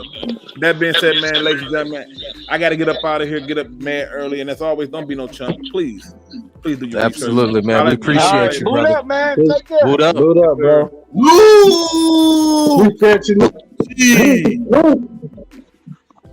Listen, man. Luke G, man. We gonna link up definitely soon, brother. Yeah, definitely, man, definitely. So yeah, man, we're definitely all of us on this panel and in the chat, man, definitely excited for this Lions. Boot up, you know what I'm saying? Definitely excited about it. Can't wait for Sunday. Yes, me too. we all of us can't wait. So let me just go ahead and switch topics, man. Got to talk about this Michigan State Mel Tucker allegations, man. Oh shit. Yeah. This been. I see y'all face, bro. I'm scared to even ask. I see y'all face right now, and I see. Well, goodbye, everybody. This is the show. Good Oh night. no, wait, no, breathe, dog. Good Sit night. your ass I tight, don't boy. want to You touch wear it. green, so I gotta ask y'all a question. I'm I sorry gotta ask it a happened. question. God bless it. I just gotta ask a question. Is it true? I plead the It was- fifth. I played the fifth. I gotta get more information about it though. Because I just can't believe this man was playing with his digging lane and talking to a rape survivor victim. Hold on. Well, he did admit it. He did admit it. Okay, Yeah. and Derek, I want to say this to you, Daryl, not Derek. I'm sorry, Daryl, and Breed, because y'all Michigan State fans. I want to say this to y'all. How the hell Mel Tucker, as a black man, get a $95 million bag and fumbles? The same way Charles Rogers did it with the Lions, and he came from Michigan State. I said it. I'm Charles Rogers. I said it. Yeah. I said it. That commercial is classic. I'm sorry. Yeah. So as everybody been knowing what's been going on since past Sunday when the USA Today linked out the news that happened. Mel Tucker, as you know, he's suspended without pay. Following allegations with Brenda Tracy, which she's a national sexual violence prevention advocate. They had a mutual relationship, which they had a phone call, phone conversation lasted for at least about 36 minutes. And it was just supposedly that she felt uncomfortable in so many words, and she put out allegation, saying made the report back in December of last year, and pretty much that Michigan State did a so-called due diligence of the report, and it just it's so many words, in my opinion, it was kept under the rug until USA Today finally linked it out. So in this situation, I mean, we got the hearing coming up October 5th and the 6th. This is a situation that I believe that Mel Tucker should not got himself into. You're a head football coach. You are supposed to be a leader of men. You cannot do those type of stuff like that. I'm sorry. Well, he could have paid for an escort, bro, if he was just really that desperate. And she probably wouldn't have said shit. And not only that, Dante, he's a married man. I know he hasn't been around. Oh shit! I was gonna ask you that. He's a married man. Oh hell! Even though he has been, from the reports, that he's been estranged from his wife, and and they supposed to be getting a divorce. Well, they gonna get one now. So, and Mel Tucker, like I said this the other day, and I was having conversations with Breed and Nomis and other guys, at Dynasty Sports Network. Mel Tucker, you're a married man. Why would you put yourself in a situation like that? Exactly. See, I didn't know he was married. Yeah, even if he wasn't married, you're still a head football coach. Exactly. Why would you put yourself in that situation like that, man? Yeah. You can't do that. You can't be a leader of men and trying to set examples for young men not to make the same mistakes, but you're doing the same thing. You're jeopardizing your program, you're jeopardizing your job, and you jeopardizing, your pretty much, let's say your marriage about to end, your livelihood. You can't do stuff like that. And that puts a stigma on your team too. Yeah. So y'all gonna have this stench on y'all. Y'all gonna have this stench on y'all forever, like until I mean, it's gonna be there forever, bro. It's going.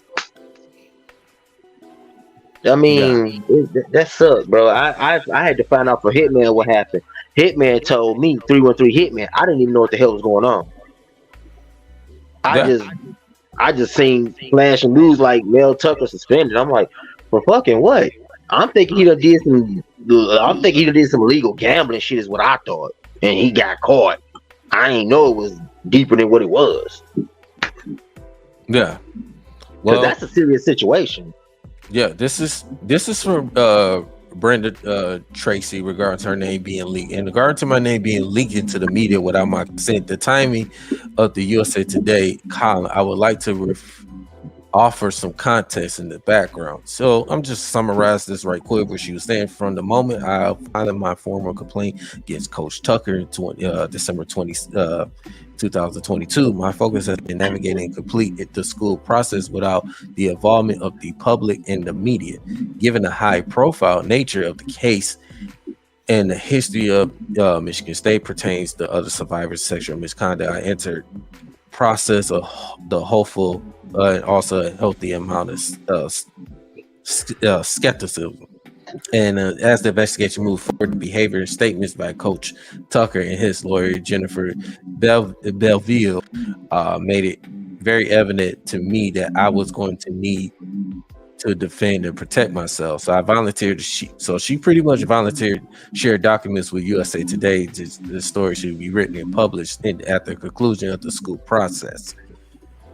So she took it upon me. So she decided, want to share it with USA Today, and that's what all this, it came. It came. Okay, about. But now was that before her name was leaked, or was that after? Well,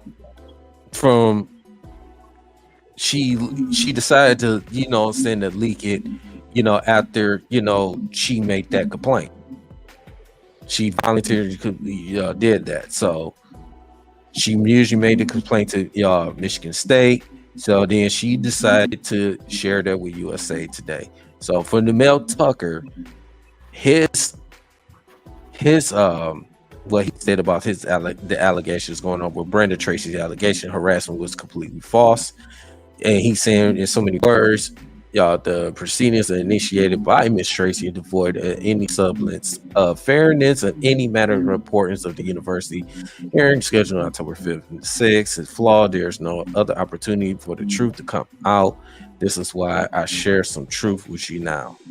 So this is Mel Tucker, what he's saying, on his end. So, but if he admitted to it, is pretty much he got his ass in a sling. Well, pretty much. It's not a good look either way. Big Willie Styles, what's going on, brother? Yeah, that sucked, man, for y'all. I mean, and that really sucks because he's so far as I know, he's been a decent coach. So I mean, he came in, got the Michigan State to turn around and do some positive things, and it hurts more for y'all because he's y'all coach, he's y'all leader. He leads these men out every day to war, and he's probably like a father figure to half these kids on the team, and absolutely. For you to do that and to have that and to have these kids look, well, damn, that's like my father went and did some really complete idiotic bold stuff, and then I'm looking at him like, damn, well, Dad, like, didn't you say don't do things like this, or didn't you say stay focused and keep your head on straight? And that's kind of crazy, man. That's why I feel bad. Like, damn, man, like, like these guys looked up to you. Now you gonna put a stigma on his team now. It's gonna pretty much make y'all look bad. It already probably does at this point. Yeah. So, damn, man, I'm sorry y'all got to go through that, man. I talked to him, man. He was embarrassed. He was truly embarrassed by it. Yeah, so this has been a tough situation. So as Harlan Barnett was the secondary coach. Now he's the new interim coach, and Mark D'Antonio has came back to the Michigan State staff. He's then going to be the assistant head coach. So, yeah, I saw that. So he's definitely going to Get these guys. Both of these guys are going to get these players to focus. We got a big game coming up against Washington, the number 8 team in the country, coming to East Lansing on Saturday. So, yeah. I want to ask you and Bree the question too. In the minds of these players going through this situation, this this story coming out and swirling around the time when they have about to have one of the biggest games of their life. How do you think these guys are going to respond? Because that's a really mental thing. They got to try to really put this kind of in the back seat. You know, I know they're not gonna get out of their head, but they got to kind of put it in the back seat and kind of like almost got to like forget about it and just go out there and try to play. I mean, do you think these guys are capable of doing it? Bree, I'm gonna let you go ahead and answer that. Absolutely.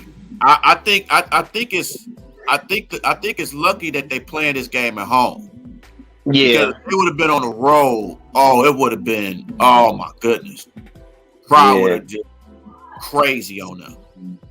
So I think this actually is gonna motivate them to win. I think the crowd is gonna motivate them, and I just think they just gonna be as much stuff is going on, and I know they're gonna be embarrassed, and that took them all out of the loop.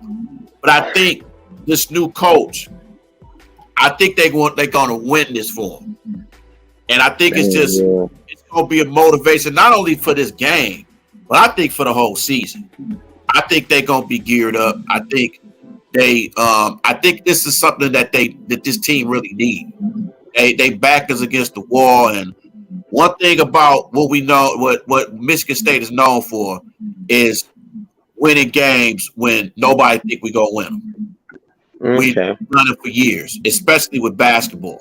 But football, we've done that too. But yeah, I think they can. I just think that what Mel Tucker did, man, it's just embarrassing. This is the third tragedy that this university has been through in the last couple years. Yeah. You know, with the Nassar thing, and then a little shooting incident, and now this. This is bad for the university, and he should be embarrassed. Yeah, he should be highly embarrassed. And man. Yeah, and this is the thing too. And then say this too. This is the thing that. Yeah, on the playoff. Yeah, those the good old days when we went to the playoff. But we know the results. What happened when the Alabama. But but the thing is though, the thing is that you're a head football coach, and now you get these guys that some of them are already committed, that maybe wants to commit to Michigan State. Now it's like. You going to these parents' homes and all this stuff, and talk to these kids' parents. Talk, hey, your son could be part of this team. I could get him to this, the third, to be, get him to be a better person. But now, it's like when they hear Michigan State now, especially with this allegations that's going on. You get guys that kind of want to just like, you know what? I'm gonna step away. I don't want to commit to Michigan State, and that's gonna be the situation because it was already. I think it was already kind of hard for y'all getting recruits back then, and now that y'all got this guy, it was easy. The recruits was coming, And now that he did this, they're gonna look well, he did this. Do I really want to mix myself, like you said, DC? They like, I don't really want to mix myself. I don't want to be no parts of that. I don't want to mix myself in there. And that makes y'all look bad because y'all are true diehard fans, and I know because y'all defend these motherfuckers all the time. Anybody step out of line against them, y'all on their ass. For sure. You know what I'm saying? But this makes y'all university look bad. Like you said, it's been 3 tragedies in the past 3 years. Yes, sir. So it's like, come on, man. It's like, damn. And I'll be feeling bad because it's like y'all can see the light at the end of the tunnel, but it's like with these certain situations coming up like that, can y'all really get to it? Like, I mean, and it's bad enough, man, because y'all had some greats that came out of that class, bro. Like, out of that school, out of that alumni, bro. Y'all had so many. You know what I'm saying? Some of them are still playing in the NFL today. Some that went to be probably CEOs, probably went to own something, probably took over daddy business, whatever the case may be. This guy makes y'all school look bad, and that's why I was saying back in the beginning of this, y'all gonna always have that stench, that stigma on y'all. Yeah, like, and yeah, Nomus, fell asleep, dog. Oh, Nomus, give your little intake right quick, don't man. play. Don't y'all play me. Don't y'all play me. Whatever. Go ahead. No. We all good. No. What's going on, a-holes? Go ahead, no. Give your take, man. Oh shit. Yeah, the thing about the Mel Tucker thing is, it's just not. It's just not a good look. I swear for God, it did not have cut out.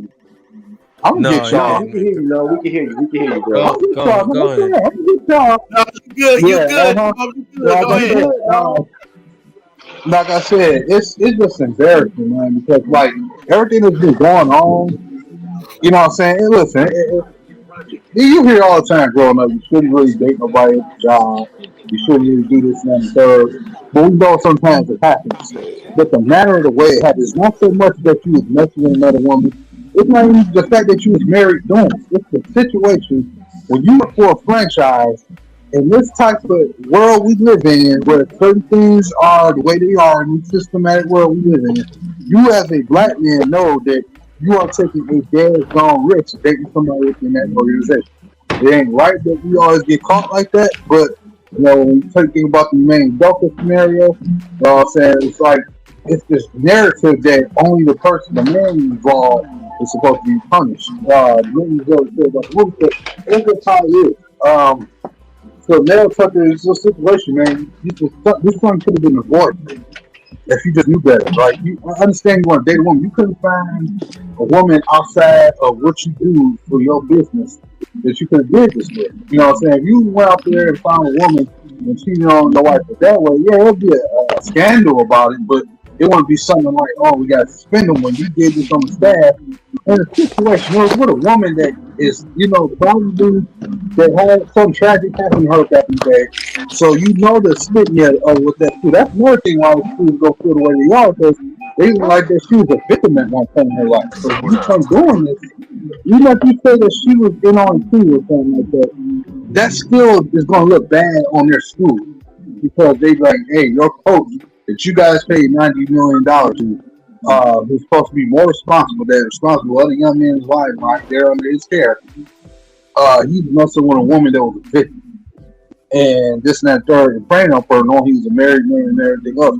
That's exactly what you said, and that's why I say it's just a bad look. No, am I saying Mel Tucker is the best person ever exists? No. You know what I'm saying? Like I said, I have my personal suspicions about the story. But just for Mel Tucker, it's just not a good look. Especially they barely 5 months out of the whole thing with the shooting, like y'all just knew. And now we have this going on. So it's like that's a lot for a school that to deal with, and that can make them look really bad and make people not want to come here. You know, it's already bad enough we send your kids to school, you know, hoping that no shootings happen and they step out the door. Now you go in there, you know, you go play football, you know, your parents work your life, spending your money to help make sure their kids get scholarship and everything they can to get in there so they can live their dream playing sports, whether it be football or basketball, and the coach just there. Do something, and then it could end up hurting the team and hurting young man's chances.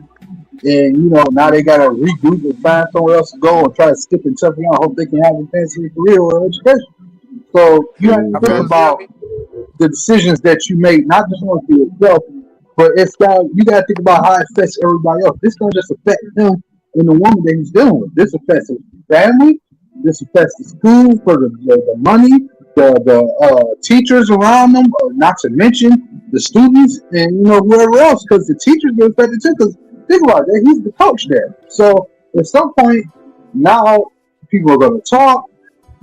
stuff that be behind closed doors, things could be said. You never know, somebody could come out and say and turn on them and say, "Hey, this is what also done. And he did this to me, like stop and did that." So you know what I'm saying? It's like it's just a bad. Now, fellas, here. As much as I know it's not fair that we feel like we should be able to converse as adults and talk to each other, whether it be sexually, whatever the case may be. You have to understand it's just the person of the world we live in today, and we just like like me and my job. I ain't got no $90 million. I went in there. I want to talk to that, but I don't because I know my job. They heavy as hell. They talk to you nicely in face, and then be going at you right you up. So I get it up.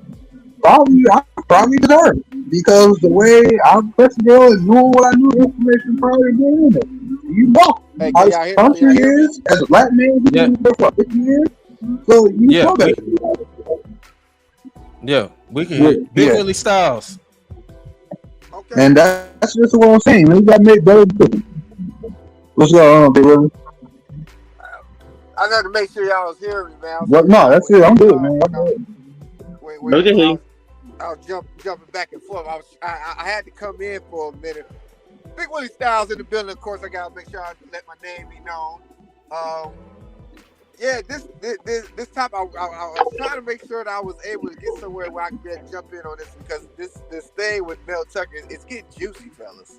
It's getting juicy. Here we go. Oh shit! It from what I've been seeing, from what I've been reading, from understanding, me and Big A, we've been going back and forth on this since it came out, and ultimately, Michigan State is working is the reason this thing is going the way it is, and they're trying to get rid of your boy, in my opinion. Now, of course, he has something to do with it. Yeah. We got into that during the show Sunday. But reading from what he sent through his lawyer and reading from what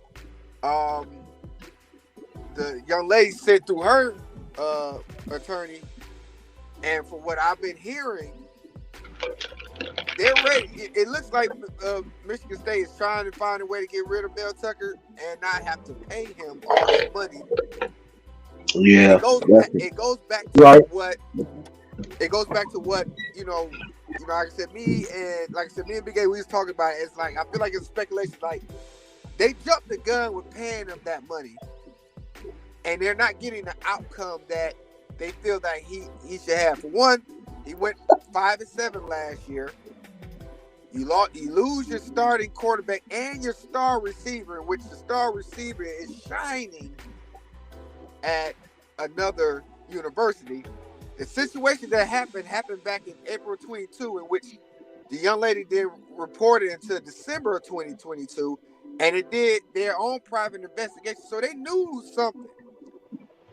So for me, reading what she said, and when she said she didn't want it to come out, and what Mel Tucker was saying, one of those trustees leaked this information. Just so that he can look back in the public eye and make it so bad that there's no way that he'd be able to be on the sidelines going forward. Okay, Big Willie Styles. Let me ask you this, dog, because you got a good point. But my thing is, you got to look at all the black guys that's been getting bags. You got to think all the way back from and he got a big bag. He got 95 mil, right? Right. Mm-hmm. Yeah. Okay. So I go back. This goes back to what DC said. He, as a coach, as a leader of this MSU football team, he should not have put himself in that situation. No question. At all. He should have looked at, if he was gonna put himself in that situation before he stepped in that situation, he had to draw this big board that says, "My family, right. My team." No question about it. No question. The school. And I agree with that. And that's something that we talked about Sunday too. Is that we don't have that same prestige as any other coaches. Not even just coaching, but in politics and everything where a black man has leadership of being of a head front. We don't have the same Mm-hmm. views as the others, unfortunately. And he Right. knows, we all know that we can't do what the others do. Of course, there's other coaches Exactly. that got sex scandals going on, but we're not them. So yeah, of course, I agree with you in that situation. What I'm saying is that what he did allowed them to do what they were wanting to do already, because they're feeling like these teams. I mean, look at it. They're not having a great recruiting class. Last year, they didn't end well. They lose their star players primarily from last year. They're feeling the pinch, like we're paying them all this money, and I feel like I felt reading through the lines, I don't think all the trustees wanted him to get that contract the way he did. Yeah, and now right. they got a legitimate reason now, and that's like, if they really wanted him, they would not have leaked that information. Exactly. Because look at the situation with the guy from Boston who was coaching Boston. He got caught in a scandal. And it's looking like, bro, your wife is Nia Long, bro. Exactly. What are you doing? But the difference between him and Mel Tucker is the fact that Mel Tucker's contract was guaranteed. Yep. They needed a reason. They needed a reason to get him out of there. Yeah, that sounds like a scandal situation. They can't fire him and not pay him. They will have to pay him. They wasn't going to do that. Now they got something where they say, hey, we can work out a buyout, because they technically can't fire him if they don't find nothing in front of the investigation. Because per the investigation, the Title IX investigation they had, they're saying that him and the young lady, of course, had a mutual personal relationship. So that was already established, which puts her credibility up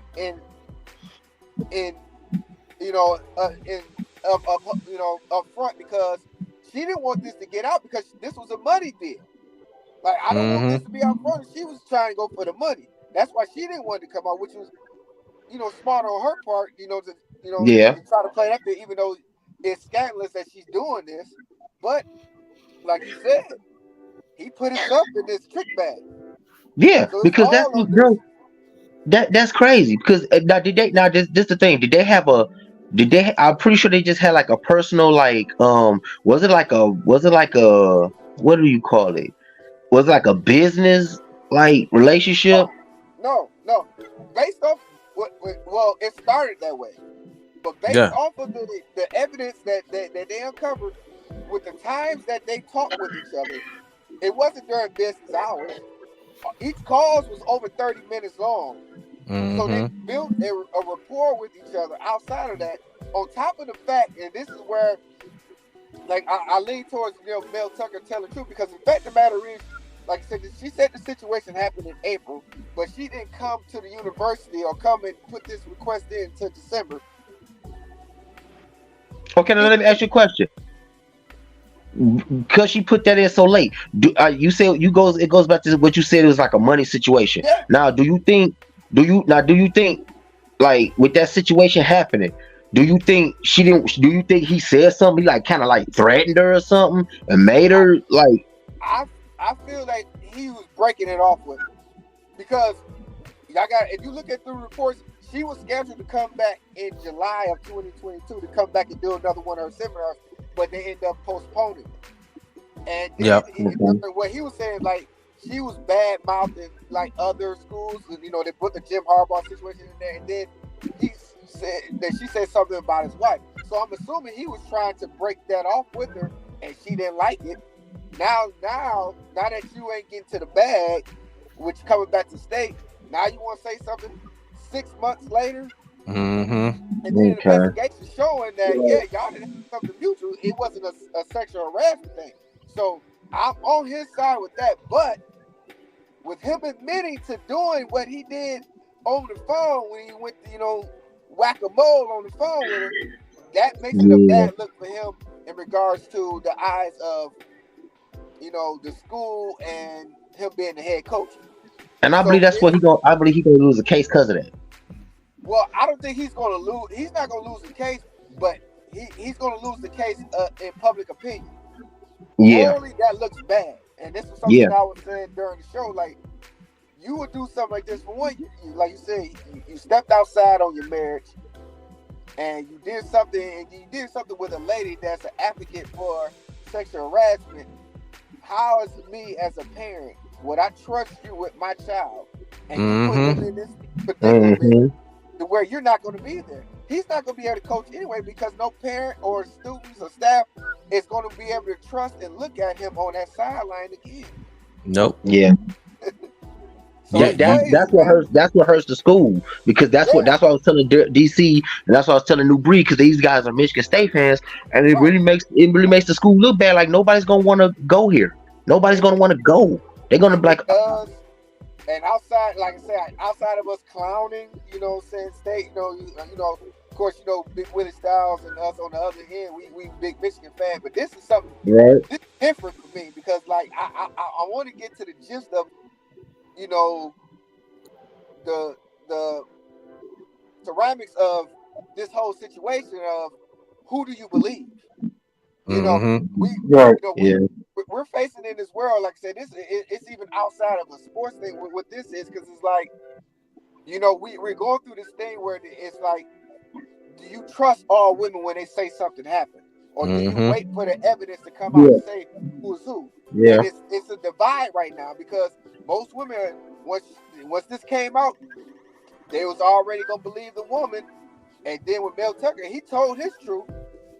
Are you gonna believe his truth, or are you gonna believe her truth? And that's where we're at with this situation. Yep. That's why I say this is a little deeper than what it would normally be, because like he said, like this is his reputation. Like, yeah, I may have stepped outside of my marriage, but what we did was mutual. But she's coming back and saying it's harassment, and then like you trying to keep it on the hush. Why are you trying to keep it on the hush? That's the thing. That was the thing. Why are you trying to keep it on the hush so long? Then all of a sudden you want to decide you want to wait, and then to say something later on. Right. Yeah, but then it's still like it goes back to what we said. He put himself in that position. He should have known when he got involved with this woman. Yeah, we get that. Any man that's in a relationship with a woman and trying to step out, he should automatically know what the hell comes with this shit. It's going if you step out and think you creeping, the shit gonna come back on you.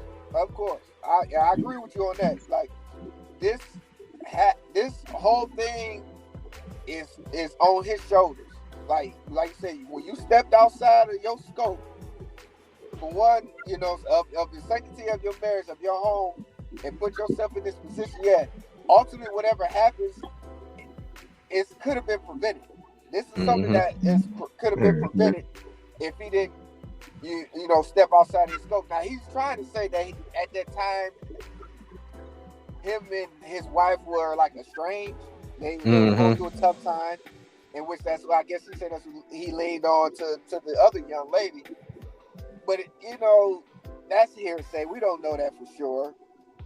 But but still, that's crazy, man. But this thing is gonna get deeper and deeper, because like, to be honest with you, if they let him go, they gonna have to pay him. They're not going to get. The state is not going to get out of this thing as they think they should. They're gonna have to pay him. Clean. May not be the they're gonna have to. That he's guaranteed, but they're gonna have to pay him, and they're gonna have to pay her, because with the Title IX, is to protect the so-called victim's name. With them leaking that, it goes against what the Title IX is for. She can sue the school because somebody had to let that out. That wasn't her. So she's going to get paid regardless too. And overall, Michigan State is the one that's going to look bad either way in this situation. Right. Yeah, but just the thing. So is it? Ain't it something in the contracts in the code? I don't know. I ain't never seen a contract, but ain't it something in that shit that'd be like if some crazy shit happened? Yeah, if he's like found, this. If it's found like would the contract be voided? Like where they don't have to pay him? Yeah, if it's found that he did something against like the code, it's like a code of conduct. Okay. And that's what that's what this being leaked is showing. But because they did the Title IX investigation and showed that it was a mutual thing, and they have a hearing, it wasn't supposed to be leaked. This was supposed to be handled attorney. The most that would have more likely came from this is that he probably would have faced a suspension. But So now he could possibly lose his job if he's found guilty of this whole thing, and he already suspended, so he could lose his job, possibly lose the contract he had. He already lost his wife. He gonna have to pay this girl. The school gonna have to pay her, and then he gonna have to pay his wife because how long they been married? Long enough. Oh shit! Yeah. Long enough. But So he out of pocket both ways. He gonna have to pay the wife, this chick, in the school. He got to get the school the money back.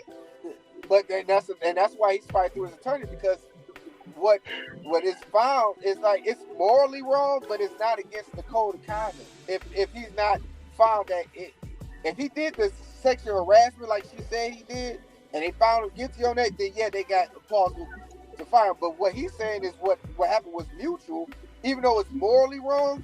It's not cheating on your wife is not gonna get you fired from your. No, hell no. You can ask Urban Meyer that. They ain't gonna care about that. They caring about the harassment. The sexual harassment is all they seeing. That's all they caring about. Right. But what it is that because it's leaked and the image of the fact that because of what Michigan State's been going through with sexual harassment situations over the past 10 to 20 years, it's not look good in the public eye. The fact that he could win this case, but the matter is that the staff, the kids that go to the school, the parents, everybody's not gonna want him to be standing on that sideline. So they're kind of forcing him to get into a buyout situation. That's what it's looking like to me, is that they're gonna force him to buy out that contract. They have to pay him something, and he's not gonna get that full guarantee, but it's gonna be a buyout between the two. This is what's gonna end up eventually happening. What I'm thinking. Yeah, he loses everything. But see, this is the thing.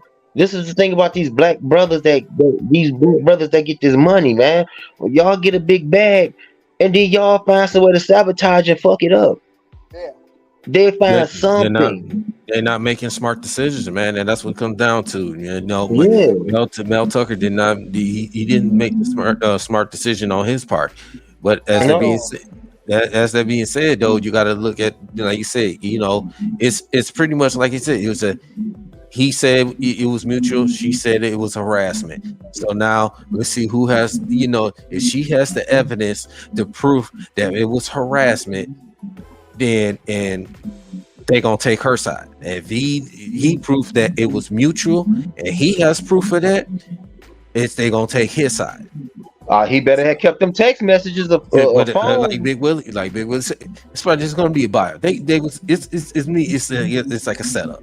It's a setup to get this man out of here. With the investigation that they had, with the Town Down investigation they was able to get the phone records to see that they had mutual conversations over 30 minutes long, and it was during like late night hours.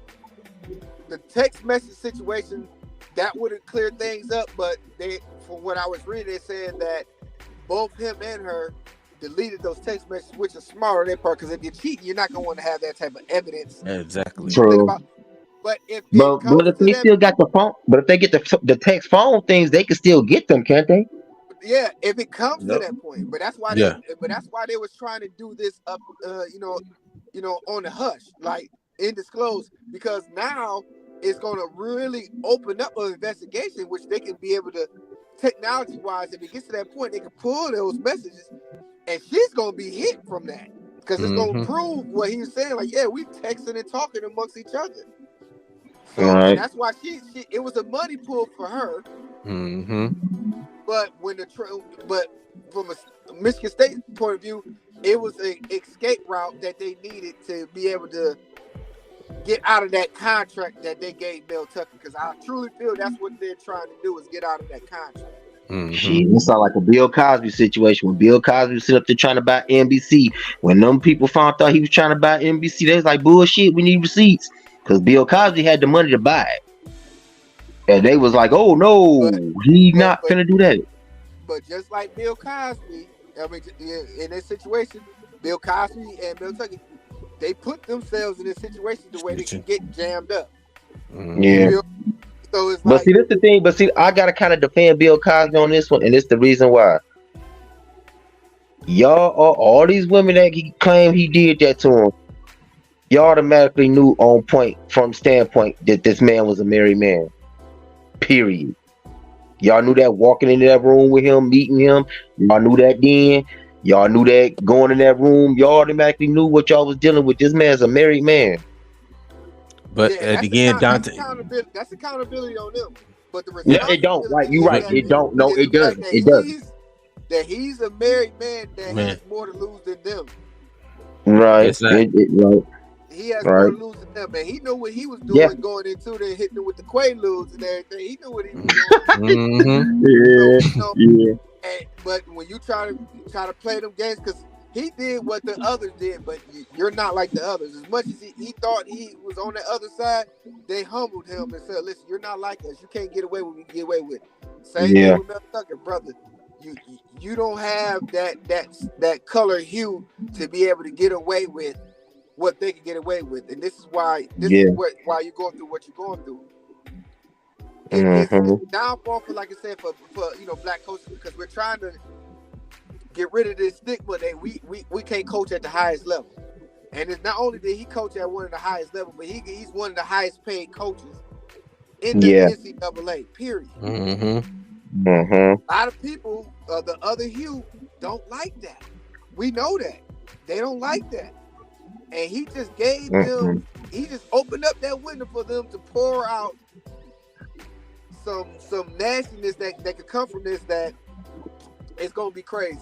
But I gotta go, fellas. I just had to hop in, man, get my 2 cents. I was waiting for y'all to jump into this topic because I wanted to come in and get my 2 cents. I'm about to hop in the comments, man, but I appreciate y'all for letting me come on. Listen, if you guys tune in, make sure y'all guys tune in Sunday. Back on course Sunday. DC gonna be in the building. Dynasty Sports Network in the building. Big Willie Styles, and go blue, fellas. Go blue. Yeah. Well, thank you, man. Thank you, man. Hey, DC and Bree, man, I do feel bad for you guys, man, because y'all both are diehard MSU fans. Shit. My girlfriend, her family, all her family is MSU. To the bone. I'm talking about both. I'm talking shit, even probably baseball, if that shit even still going on, they in it. So I feel bad for you guys, because I mean, he was a leader, man, and that hurts when your leader does something so boldly. And at the y'all going in at the top of your God, what's up? He walked right in. We got Sergio in the building. Sergio, what's up, brother? What the what? We got Sergio in the building. Sergio in here, bro. Oh, wait a minute. No, we got Sergio. Yeah, we got to hear from his point, man, about this, because you unmuted. Go back. Yeah, Sergio, you got to unmute, bro. Yeah, you got to unmute, sir. You got to unmute. You unmute. Got it. Okay. Hey, listen, don't hit me with more political stuff. I was just on Fox News the other day. Don't hit me with no more politics. I saw the got to get your take on it. I do politics once a month. Sergio, we got to get your take on this, bro. Like with this Mel Tucker situation. I mean, because all right. So I'm assuming all you guys are Michigan State guys, since you guys are from that area. No, they are not me. Okay, who do you root for? I'm a tweener. I'm a tweener. Okay. So, when I read that story, I had a big issue with that. I think the first thing that jumps out at me is, as an employer, how are you going to control a lot of the stuff that goes on in my personal life? Number one. Now, we're not going to sit here and condone any type of misogynistic things. That's not what this is about. What this is about is understanding that based on what we read, right? Because we don't know what went actually on. But if that was my daughter, or that was in that situation, and some guy is, pleasuring himself on the phone like she claims he was on the phone, not next to you on the phone. How about you just hang up? How about True you just that. hang up? True. And True then, that. True that. and so these were all things that I found an issue with this stuff. I'll tell you what else really drove me crazy. And again, am I saying she's lying? No, I'm just saying if I'm someone who's trying to look at this objectively, these things would bother me. In the report that I read, there was something where they said they had the notebook where her friend, who was also her lawyer, wrote down some notes. When was the last time any one of you guys called each other and you took a notepad to write down notes about something if we're friends? Like, who does that? No. You know what I'm saying? So there was just a lot of stuff with that. I really have a problem with it. But this comes down to the fact that he's not a very good coach. They made a mistake by giving him that contract off that 1 year. And this is the way out of it right now for Michigan State. Right, because back to what DC was saying. DC was saying, look, they couldn't just fire this guy. They couldn't just fire him after giving him. That'd be like giving him a promotion. That'd be like giving him a promotion and then taking it away by firing him. Like it makes no sense. They went too quick to the contract. They went too quick to the contract. And they couldn't think of nothing else. They couldn't think of nothing else. This was their way out. I'm 1,000% in agreement with that. Yeah, damn. Talking about $70 million. Because I didn't even know. Sergio, I didn't even know he was married. Because I was asking around like to make sure. That was my first thing when this came up. What Like, difference does it make if he's married? You know, I always have a problem with that stuff. So because he's married, he's doing that, he's lying. No. That's what I want to send out. I was asking because I want to see where did all this come from. Because I'm like, it just came out of nowhere. Oh, then, got it. That's what I was saying. Like, you got to be like. That was another thing. So, and my father brought this up because I was talking to him about it. He goes, so after it happened, you notice she said that for the following 2 or 3 weeks, he didn't return her phone calls or text messages. So obviously you weren't that offended about that, whatever happened there, because you were pursuing it the next couple of weeks. Makes sense. Come on. So DC just goes back to what you were saying. It was a money grab. It goes back to what you and Bree said. It was a money grab. That's what I believe. And she had that. I feel like she had that card in her back pocket, and I guess when he didn't return the phone calls, okay, well, I'm gonna play this card now. They canceled some of her stuff, and that's what she went to. Yeah, that's what she's like. My job for your job, then. Now, what if it's possibility that could be the, hey, I thought you were gonna leave your wife and do this and that and third, and maybe he changed his mind. Could have been that too. Could have been that too. But at the end of the day, it's still wrong. At the end of the day, you can't. As like I said earlier, Mel Tuck, you cannot put yourself in that situation. Exactly. You cannot. At the end of the day, you agree that a lot of. Go ahead. You're a leader of men, not just a football coach. You got to these young men a lot of them don't even have father figures in their life. You trying to teach them the right way. You going to these parents' homes and talking to these parents, recruiting them, getting on this team. Talk to these parents in their living room, and they commit to Michigan State on that football team, and then they turn around. You teaching them not just about coaching about football. You coaching about life in general, and you turn around. You putting yourself in that situation. How that's that part. You're not setting an example for these young men. DC, you know what? I'm gonna disagree with you, and I'm gonna tell you why. If he would have done something criminal in terms of fondling her, touching her, whatever, I get all that stuff. But I would tell you, I would venture, I've coached 30 years, high school and college. There's a lot of immoral things in my life. I'm not even going to speak about anybody else. There's a lot of things that I can personally tell you I've done. I don't think I'm a bad person, and I don't think I'm a bad role model. But I do believe that in life, we all do things in the moment that we deem necessary for our happiness. And so I'm not going to castigate Mel Tucker for trying to maybe satisfy his male emotions. I don't know, for lack of a better term. I don't think that makes him a bad person to his players. No, I'm not saying I'm not saying He's not saying that. No, I'm not saying he's a bad person. I know he's not a bad person.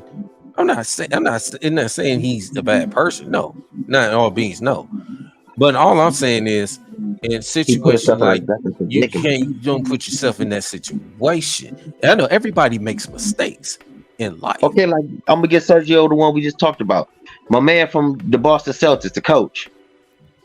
Yeah. He put himself in the same predicament. That was a little bit worse. Yeah, it was worse because you slept with this woman. Yeah. And he said your wife was going to find out. And she was the wife of someone high up in that organization. Exactly. Nia Long, bro. Nia Long is your wife. But you got to understand too. No matter how much these women look, she could be the most beautiful woman in the world. They can still get beat up. Cheating's not about looks. Cheating's not about. Listen to me. All our women are listening to this right now, but I'm going to tell you that cheating is not about how it looks. To me, right? It's always more emotional. Absolutely, it's more emotional with us. You know, I would tell you that. You know, I don't cheat on my wife now. I never have. I don't either. When I get home, she recharges my battery.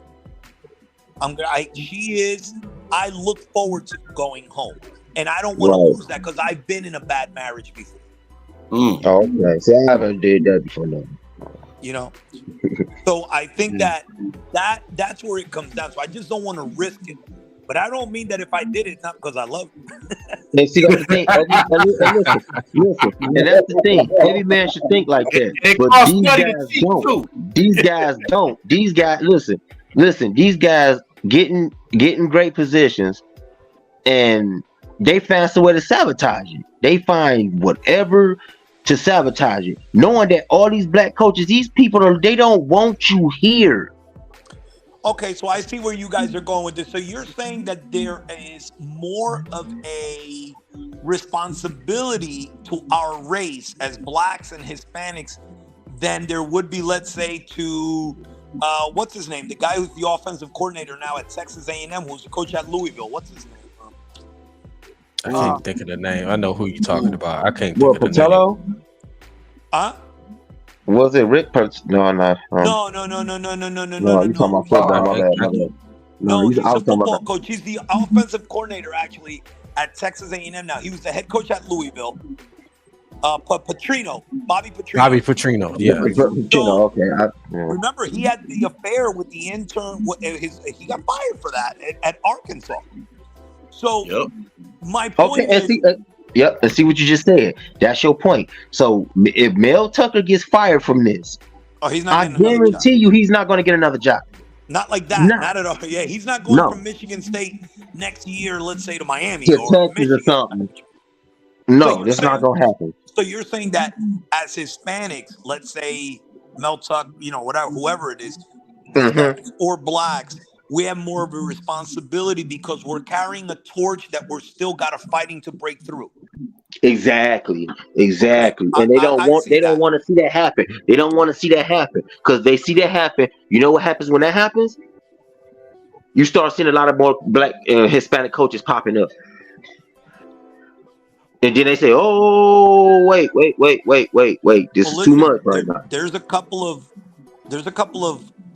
guys who did a very good job that will never coach again, and it's because of that. And the stories aren't really fully out there, but Mark Jackson will never ever coach again. Every time I hear his name brought up by media guys, I'm like, guys, he's not coaching again.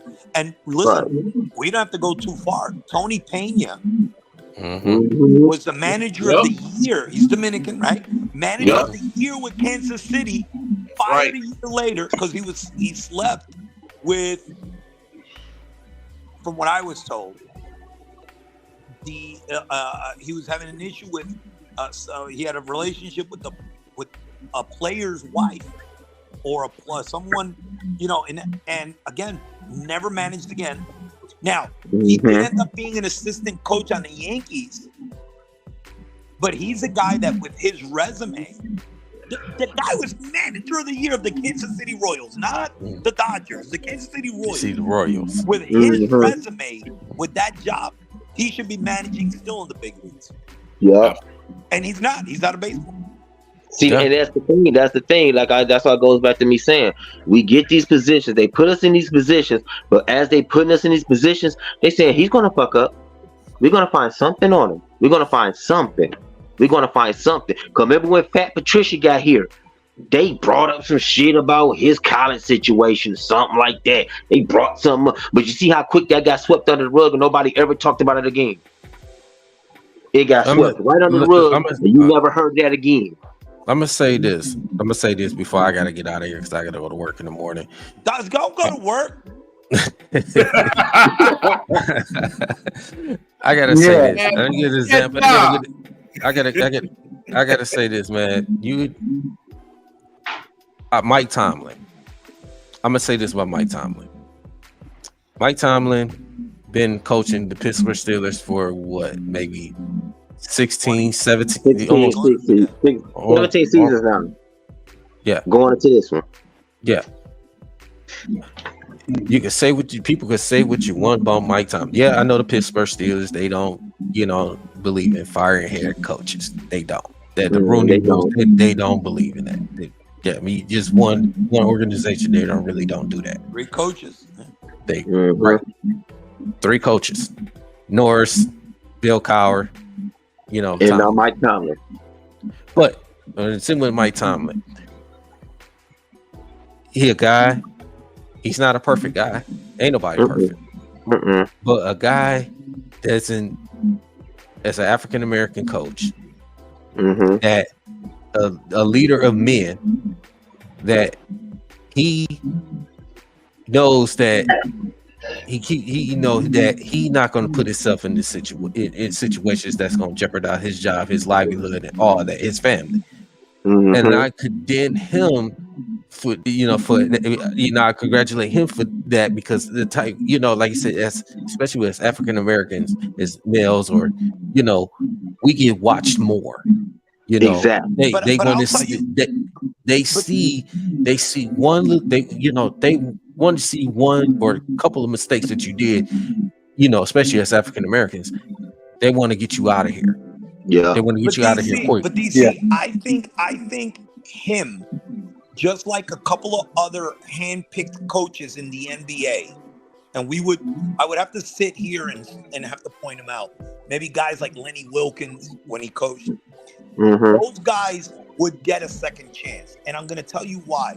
See, I believe the reason a lot of minority coaches don't get hired, now more so the black coach when it comes to this, because the Hispanic coach really is only a baseball thing. It wouldn't be the other sports. I believe the minority coach does a great job in coaching the game. What he does a poor job in is actually being able to articulate as a CEO verbally. We're still a little too neighborhood the way we communicate. And these franchises are billion-dollar businesses. And you're going to make a guy who can't really speak proper English the head of the CEO of your company, the face of your company, whether we like to admit it or not. The players are black on the field in football and basketball, but the money comes from the white people in the stands. We have to appeal to them also.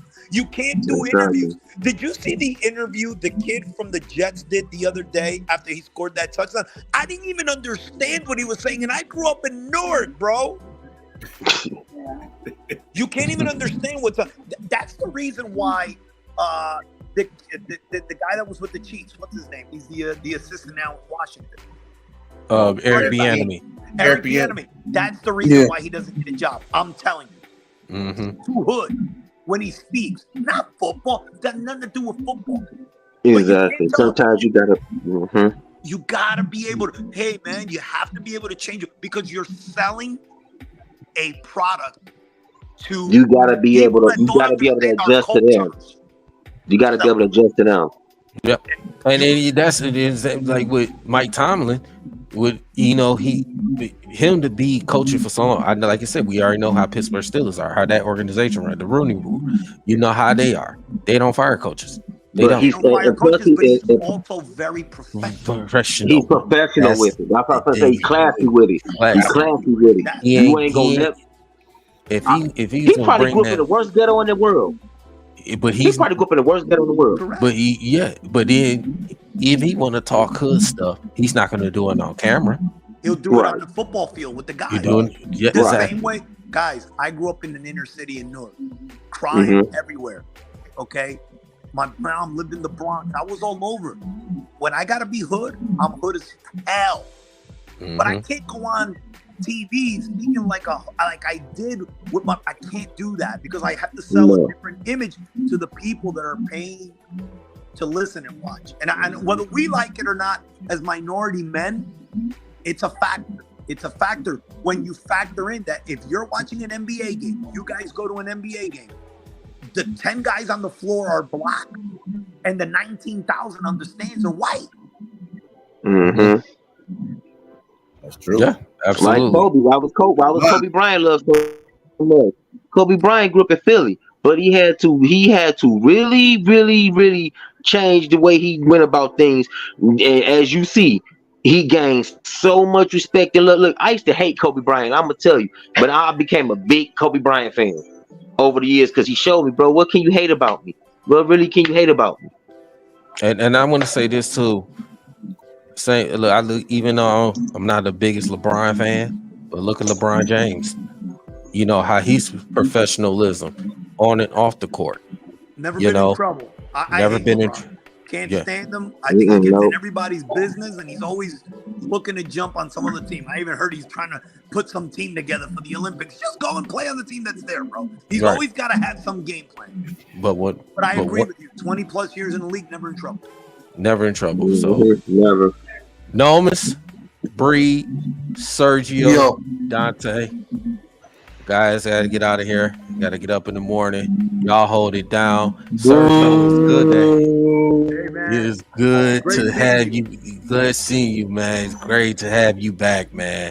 It was a big surprise for all of us, but we're glad to have you back, man. Yeah, we've been asking about you, man. Hey, if Detroit wins DC this week, because I picked them as one of my overs in the in my season picks. If they win this week, I want you to pop on the show with me next week. Do about a 10-minute spot on them. Bad. Okay. Sounds like a deal. All right. Okay. Yeah. And then am I right? If they go 4-0, then we'll go to the next. We'll get you all on. I'm gonna say, am I invited? Heck, yeah, I would definitely come. Because I gotta ask you a question, Sergio. Did you really think the Lions was gonna beat Kansas City last week? Yeah, well, I didn't think they were gonna win the game, but I did think they would cover. I think it'd be a better game than they won. See, I don't think Kansas City is gonna be that good this year. I picked them as an under 11.5. Ooh. So yeah, I just don't think they have enough offensive weapons. They're a one-trick pony offensively with the tight end, and the tight end's not in the game. Yeah, I think they're going to struggle. Last year, they did it with smoke and mirrors. They were very fortunate to even beat Cincinnati and get there. I'm not as high on them as some people might be. Yeah. Good boy, I love the Lions this year. I think, especially because the NFC is trash in the quarterback position. So Goff to me is just as good as anybody.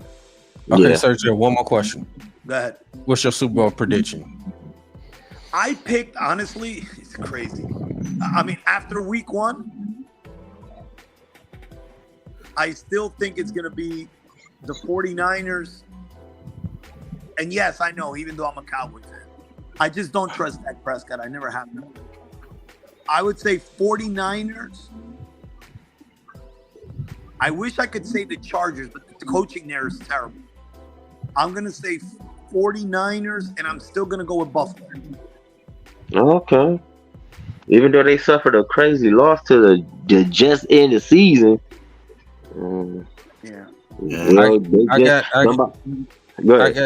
got this. I'm gonna tell Sergio this. Go ahead. I got the Eagles going back.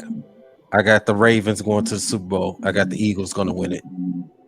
That's a weird matchup. I like that. I mean, That's look, weird, I think I don't. My problem with that is picking running quarterbacks is always a crazy one for me. I'm not a big Lamar Jackson fan, but you know, and you know, it's interesting. Remember, bless you. The NFC East has had a different champion 20 consecutive years. Mm-hmm. So if the Eagles are going to do it, so history tells you the Eagles are not going to win the division. History will tell you the Cowboys are going to win it this year, which means if the Eagles do that, they got to come from the 5 or the 6 spot. I don't know, man. The Cowboys threw up a fucking. They gave Buffalo an ass whooping, 40-0, bro. The Giants. My bad. The Giants. I watched that game and I was so embarrassed, bro. I was sitting here like I ain't even a Giants fan. Hell no, I'm a Lions till I die. Got it. What you know? What the interesting thing was about that game is it wasn't so much that Dallas won. We knew they were going to win. They were a better team. They physically assaulted the Giants. Man, they physically beat. They jumped them, bro. Yeah. That was a jump, bro. They got jumped, bro. And look, God was trying to help him, Sergio. Hey, DC, I know you said you had to go to work, but don't worry about that. Listen to me. Hey, I have your tight end, new kid, Laporta, in my fantasy team. Tell me about this kid. He's getting a lot of ink. What's going on with him? What do you guys see? He's pretty good. I'll let you go and take it. Okay. So pretty much, man, he's about to slowly but surely become Jared Goff's new safety blanket. To take pressure on Amon-Ra. If you looked at the Chiefs game, they spread Amon-Ra a lot out in deeper routes because that's what he wanted to improve on. And right there to pick up the pieces was Sam Laporta. Every time he got him open to like a little, basically a little route rotation, he caught him every time.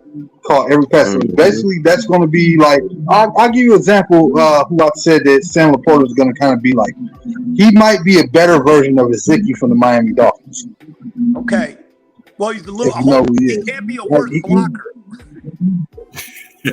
Oh no, he's a good blocker. He's a good blocker. He's a good blocker. He's good. He was putting in work on blocking times. How's the running back, the young kid? Gibbs?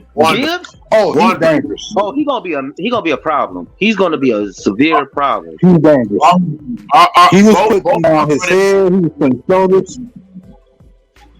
So you guys are happy with where they're at. Are you guys finally happy with Goff? I know when I was on your show last year. Hey, Serge. One person you need to ask that to. Yeah. You need to ask that to know. That guy in the middle right there. Yes, sir. And me, because if he could just scramble, that's my only issue. No. See, Nomis, last week, Nomis had to give me my props because I told him about Jared Goff. He had to give me my props. Well, first of all, whoa, slow your roll, because he helped make Marvin Jones look kind of bad the other day. He was well overthrowing him. On top of that, you threw a safety blanket pass versus somebody who was completely wide open further downfield, and he was still holding on the ball a little too damn long, in my opinion, on some of those passes. He played well. I'll say this to you about Goff. He went into the Rams young. He took him to the Super Bowl, correct? Yeah. Okay. Yes, sir. He's been here a year. He's been here a year, and you're already the favorite to win your division. Okay, but this is my only problem with that. I'm not saying he's Joe Montana. Okay, so this is my only problem with that. Listen. And he don't go in a league where, in a conference, where every quarterback is to be average. From Dak Prescott to Hurts. I don't want to hear this Hurts is good stuff because he had one good year. Purdy, everyone is average. He's just as good as everybody else. It's a Okay, one this other. Mar- this It's Mar- one. It's one other stat too. Is Jared Goff has not thrown. He has not thrown an interception, and 350 as of currently right now 359 pass attempts. Yep. 359 pass attempts. That's because that nigga take a That's sack every time. That's why the that. fuck. No. That's second only behind Tom Brady and Peyton Manning. Okay, now let me ask you this, Sergio. Let me ask you this question. Okay. You watched that Kansas City Lions game, right? Of course, because I have I was watching Laporte and I have Right. Goff in my fantasy team. So. Okay, so now watch this. Remember that play, that second bat down he threw, right? When my man batted that bitch down. Didn't you see all that green right there he could have ran? And it was one lonely ass lion over there that could have blocked him where nobody could have hit him. He could have ran that little 10 yards, grabbed that first down. This bastard throws it instead, bro. He's not a That's what playmaker. made me mad. He's not a playmaker with his legs. We get that. And listen, Shit, just take off once in a while. Will make me happy. I know. Just I know. take off. Like, look, everybody can shit on Stafford. Everybody can say what the fuck they want about Stafford. When Stafford know that he was in trouble, Stafford ass took off. He not finna stand there and get whacked. Hey, wait. Yeah, but he threw interceptions too now. Yeah, he did. really Okay, get yeah, he did. Yeah, I can't argue. Yeah, that. but Stafford didn't have no run game either, though. But shit, when he took off, he took the fuck off. Shit. Hey, wait a minute, Dante. Did DC really just piece us out? Yeah, he pieced us out. He went against the He went against the Wait a minute. He went to bed. He What just time that. is it? Isn't it 10:20 where you guys are at? Oh no, it's 11:20. No. Oh, you guys are Eastern time? Okay. Yep. Oh, yes, yeah. sir. Oh, yeah. Yeah. Well, so where you live at? Jersey. Oh, okay. Oh, damn. Y'all are time. Y'all ahead of us, ain't yeah, y'all? it's 11, same thing. I think you guys are right on that cusp before it goes to Central, right? Yeah. Yep. Yes, Yeah, sir. I don't have to be up early, so we could do this till 3 in the morning.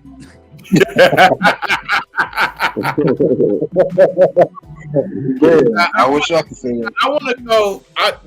Sergio, I want to go back to what you were saying about Laporta. Okay. I think that having a coach like Dan Campbell is going to help them because Dan Campbell played tight end, so he can actually tell him the tricks of the trades on being a tight end. I think that's going to help him out tremendously. So I think that's going to help him out be really good. I had a couple of guys on my show, and we were talking about stuff, and both guys brought up Laporta as a guy who could be a difference maker to strengthen that offense on 3rd and 5. And after week 1, he showed me something, but you guys see him more because you guys are in that market, so that's why I wanted to ask you. Yeah, he's the truth. He's good, man. And the thing I watched game film on him. What impressed me about him is he's not your average tight end. He's gonna go out there and block for you, but when he catch that ball, he's gonna make a big difference when he catch you. He's not just gonna be like, oh, I go get these 10 yards. He's gonna try to fight for more than 10 yards. Yeah, because So he's during gonna that have to game, if he juke wasn't people. already kind of going down to the ground, it took the entire defense to crowd him up. He still wouldn't go down, and they had to He still wouldn't go down. blow He the still was whistle. moving. It was every single last one. There was only a couple times he caught it where he was already kind of like going to the ground. But other than that, the ones he caught and ran, you wasn't tackling him down. Like I was worried about. And the thing about it, he got juke. He has juke too, man. I seen him juking damn corners and safeties. I was like, what the hell? And for Gibbs, it's like he was showing so much mastery with his movements. Like, he was like Barry out you there coming almost. to the outside, you get flung out there to the outside. You think, okay, they hit him, they're gonna game tackle him and try to take him down. No, he's leaning his shoulder around, spinning, stopping himself, facing, and then cutting off. And then he had one play where he could have had a touchdown, but he slipped and fell on that turf. So that was the only reason he didn't have. Let me ask And you he guys, only had 2 catches off that. let me ask you guys something. Were you guys, are you guys surprised that a guy like Swift, who was still young in his Lions career and had shown a lot of flashes. Now, to be fair, had missed a bunch of games with injuries. But Swift didn't show me anything last year off the injuries to tell me that he didn't have it. I really thought Swift was a really good back. Were you guys shocked that they just moved on from him? I wasn't. And here's why. I wasn't because he was injury prone, and Lions normally, when they look at you when you hurt like that, and you come back and you get hurt again, they looking at you kind of like, okay, dude, what can you do for us? Really? Why should we keep you? Give me a reason why we should keep you. Because we gonna keep you, and then we're gonna put you out there, and we're gonna gamble. We're gonna roll the dice on you. You're gonna get hurt, and then what? Now we down a back. So and then I already knew he was trying to leave. What's up, Retro? I think he left before we got Gibbs. Yeah. I think with me, I was more surprised. I was more surprised that they drafted a running back more than they gave up Swift. I was more surprised at that because when they drafted Gibbs, I was like, okay, well, definitely Swift is gone. So that kind of confirmed right there that okay, he's leaving. But I was more, especially in today's football, where realistically, you could draft a running back in the 4th round, and it's plug and play at that position. Yeah, and running backs don't last that long in this league. You're lucky to get 4 or 5 years, if that. When you see a running back be in the league 10 years, that's an accomplishment right there. Jerome Bettis did it. Yep. Different kind of football. Oh, what's going on? Retro Recap. How you doing, buddy? Oh, what up, Retro Recap? And then you notice too, over the years with Steeler running backs, a lot of those guys don't survive in the league. I think ever since Jerome Bettis, you have guys like Le'Veon Bell. He didn't. You know what I'm saying? James Conner left, and now he's you know what the weird thing is? So it's funny how when guys ran the ball more, they lasted in the league longer. But it was because the game was played essentially, I don't want to say a pillow fight because that's wrong, but it was played inside the box. You weren't getting guys flying at you. You were getting hit, but now you're in space so much that the tackles are guys flying at you, and that's where a lot of the injuries are occurring. So it's harder to stay healthier because you get hit less because you're only carrying the ball 12, 13 times. But man, you're getting hit with dudes flying at you.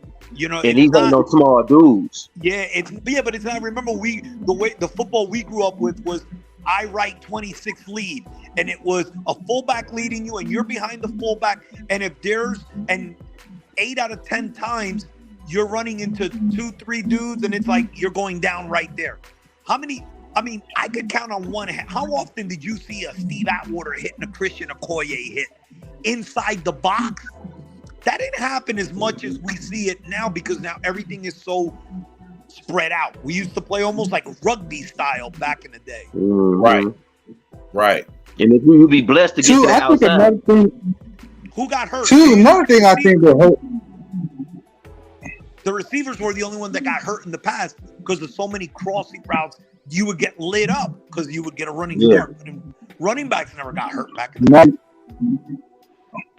Now you can't touch wide receiver to save your life.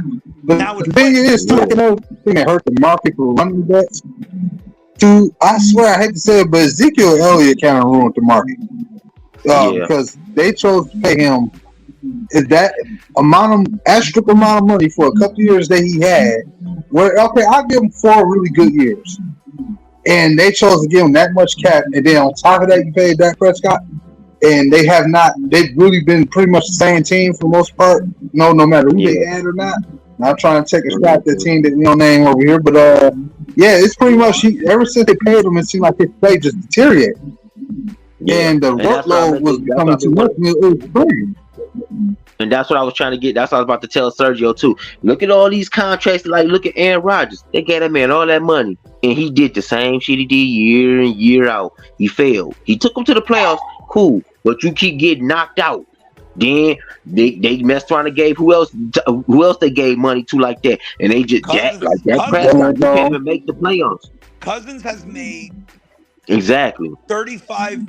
I mean, he's getting banned after banned, and it's still coming up short.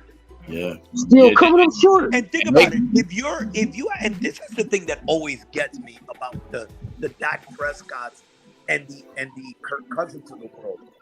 It can't get any easier, bro. There's no other quarter. Every top quarterback's in the AFC. If you can't at least listen, I'm not talking about winning the Super Bowl. A lot of that is luck too. You need health. A lot of shit's gotta go right. But holy fuck. Yeah. You're in the NFC. There is no top dog in a league where the quarterbacks have always won since the league was invented. 99 out of 100 times, the best quarterbacks win. You, Prescott, Kirk Cousins are in the NFC now, and they can't get their teams there. That's an indication, an indictment, I should say, of who they are as players. That doesn't mean they're bad players, but there's something missing. Right. But look at this, Sergio, too. Look at it ain't just NFL, bro. It's the NBA too. These guys get these fat ass contracts, and then they play below the contract rate. They play below what they got. They just can't. Breathe. Not to cut you off, Dante, but did we just talk about the rule change for the NBA players on the whole load management scenario that you can't? Remember we spoke about that, bro. Look at this. I'm gonna give you a perfect example. James Harden, Houston gave that bastard $210 million that before he left Houston. Remember that? What the hell did he do? He turned around and got fat as hell, dog. And then one day I was watching when he was fat. He did that. He tried to do that jump back jumper 3 shit. Damn, they rolled his ankle. I'm like, bro.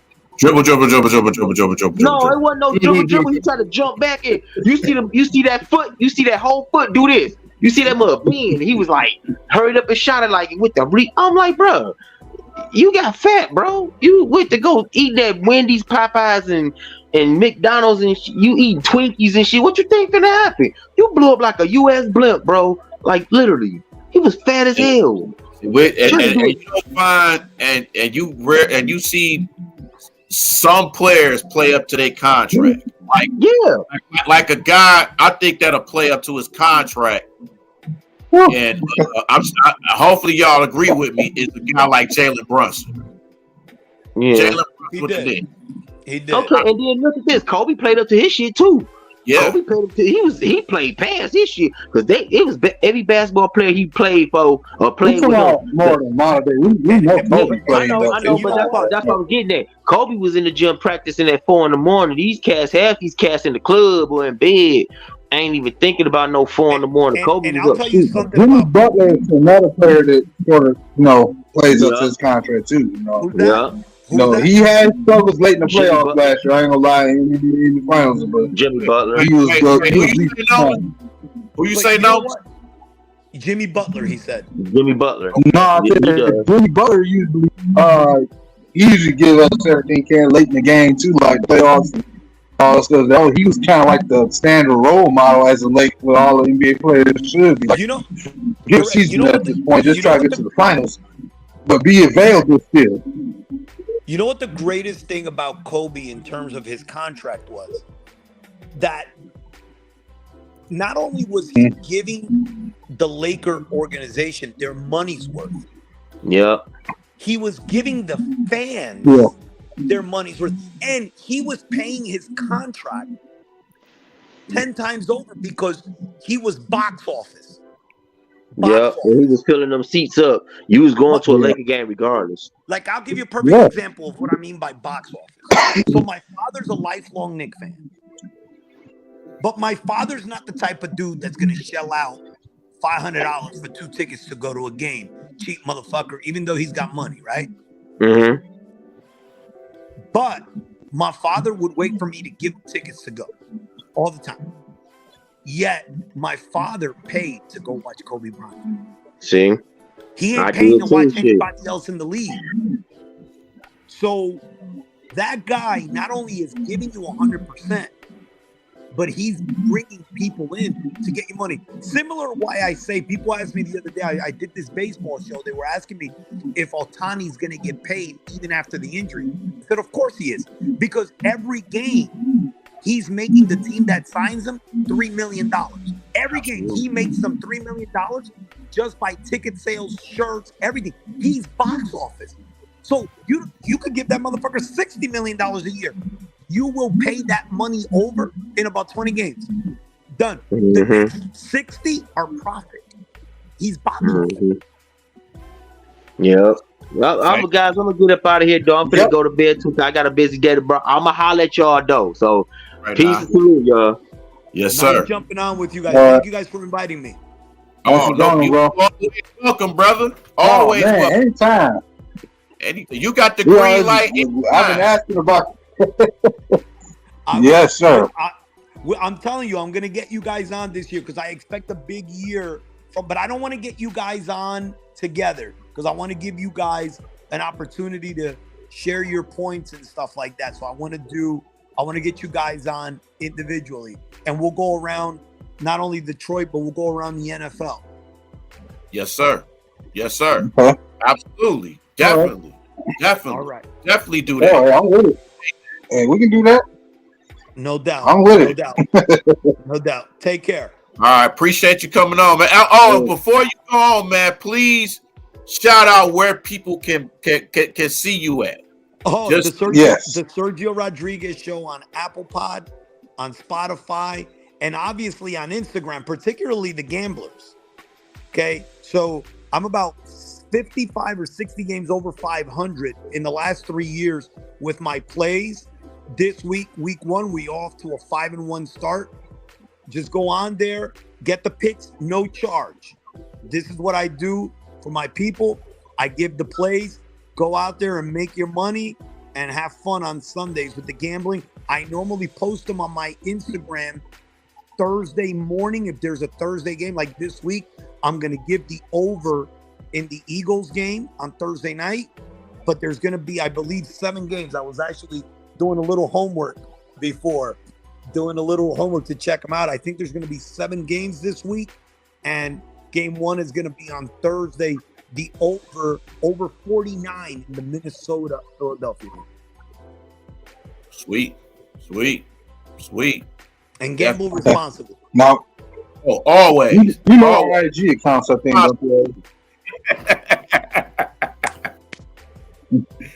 Most definitely. Yes, sir. Most definitely. You guys are the best. I love the fact. You know what? I love the fact that you guys were talking about that social issue. That was very good about Mel Tucker. Because it needed to be said. And again, I know that my opinion would probably ruffle some feathers because I'm not victim shaming. See, I don't look at it that way. What I'm saying is a lot of things just don't make sense to me.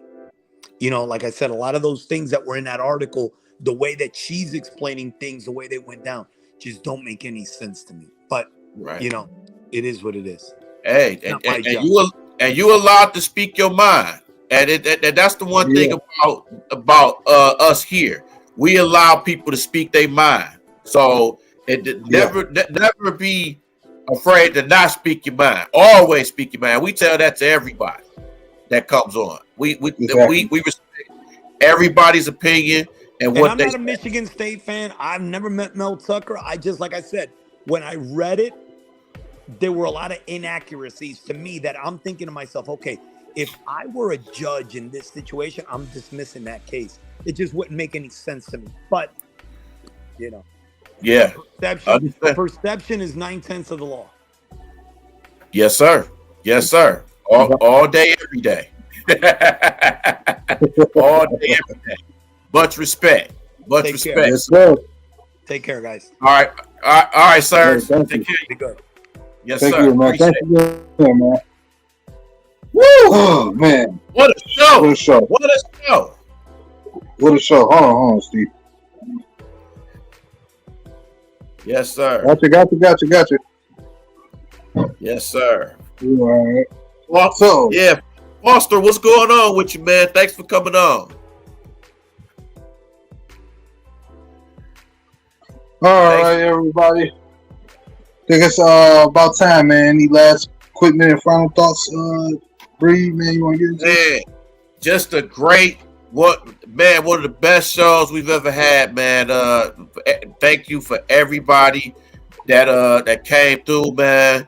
And thank you for everybody that came in too, man. From Serge, Luke G, Dante, Hitman, just Mr. Banks. Banks, definitely Mr. Banks.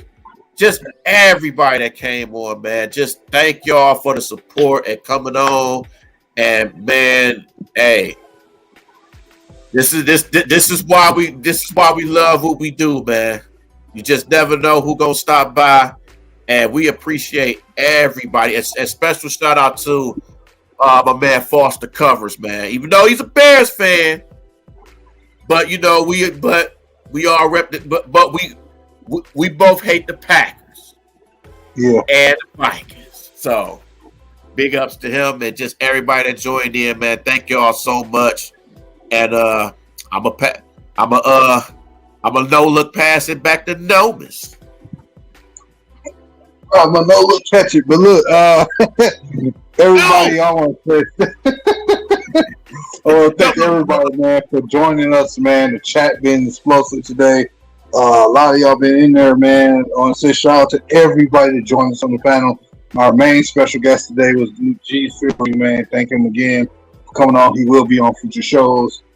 Banks, and of course, Dante, Hitman, you know what I'm saying? All the guys, man. Big Willie as well. DSN, ourselves, you know. And everybody that was in chat, man, you know, from Retro, from, you know, Michael, Mike, to you, Foster, Covers, and Owen 16 as always. You know, just a great show, man, today. You know, there's more content coming from this channel, man. We trying to do what we can with the time we working with. So just make sure y'all hit us up on Facebook as well, all titled D313XP. And make sure y'all definitely, if you enjoyed the stream, you enjoyed any recent content that came out, man, make sure not only do you hit the subscribe button, make sure you like, comment, and share, and hit that notification bell, man. We can't thank y'all enough and make that more clear enough as well, man, because we trying to get into the rhythm, of course, and you know we want to push this out there so y'all can see us coming. So at the end of the day, man, thank y'all. Oh, you know what? Shout out to Retro Recap as well. I already did it, but he also has his new podcast on Mondays at noon. I believe it's the RR Cast, I believe he calls it, where he talks about if you're a fan of sports in general and you want to hear, you know, about other teams or some of your favorite players, you know, he's a Ravens fan, so a lot of people Lamar Jackson fans and et cetera, et cetera. He's an Orioles fan too, so if you into baseball, check him out. He comes on at noon every Monday with his RR Cast. He may eventually have other topics on there as well, so make sure y'all stay tuned. I watched episode 1 of it just this past Monday. It was pretty dope, so make sure y'all follow my guy over there, man. And yes, sir. Support. And I want to say this too, and I was speaking on Foster Covers. Please subscribe to his channel, man. It's Bears Country Podcast. If I'm not mistaken, if I'm wrong, Foster, just type it into the chat. You know, just shout out to him and shout out to Maniac Tim, man.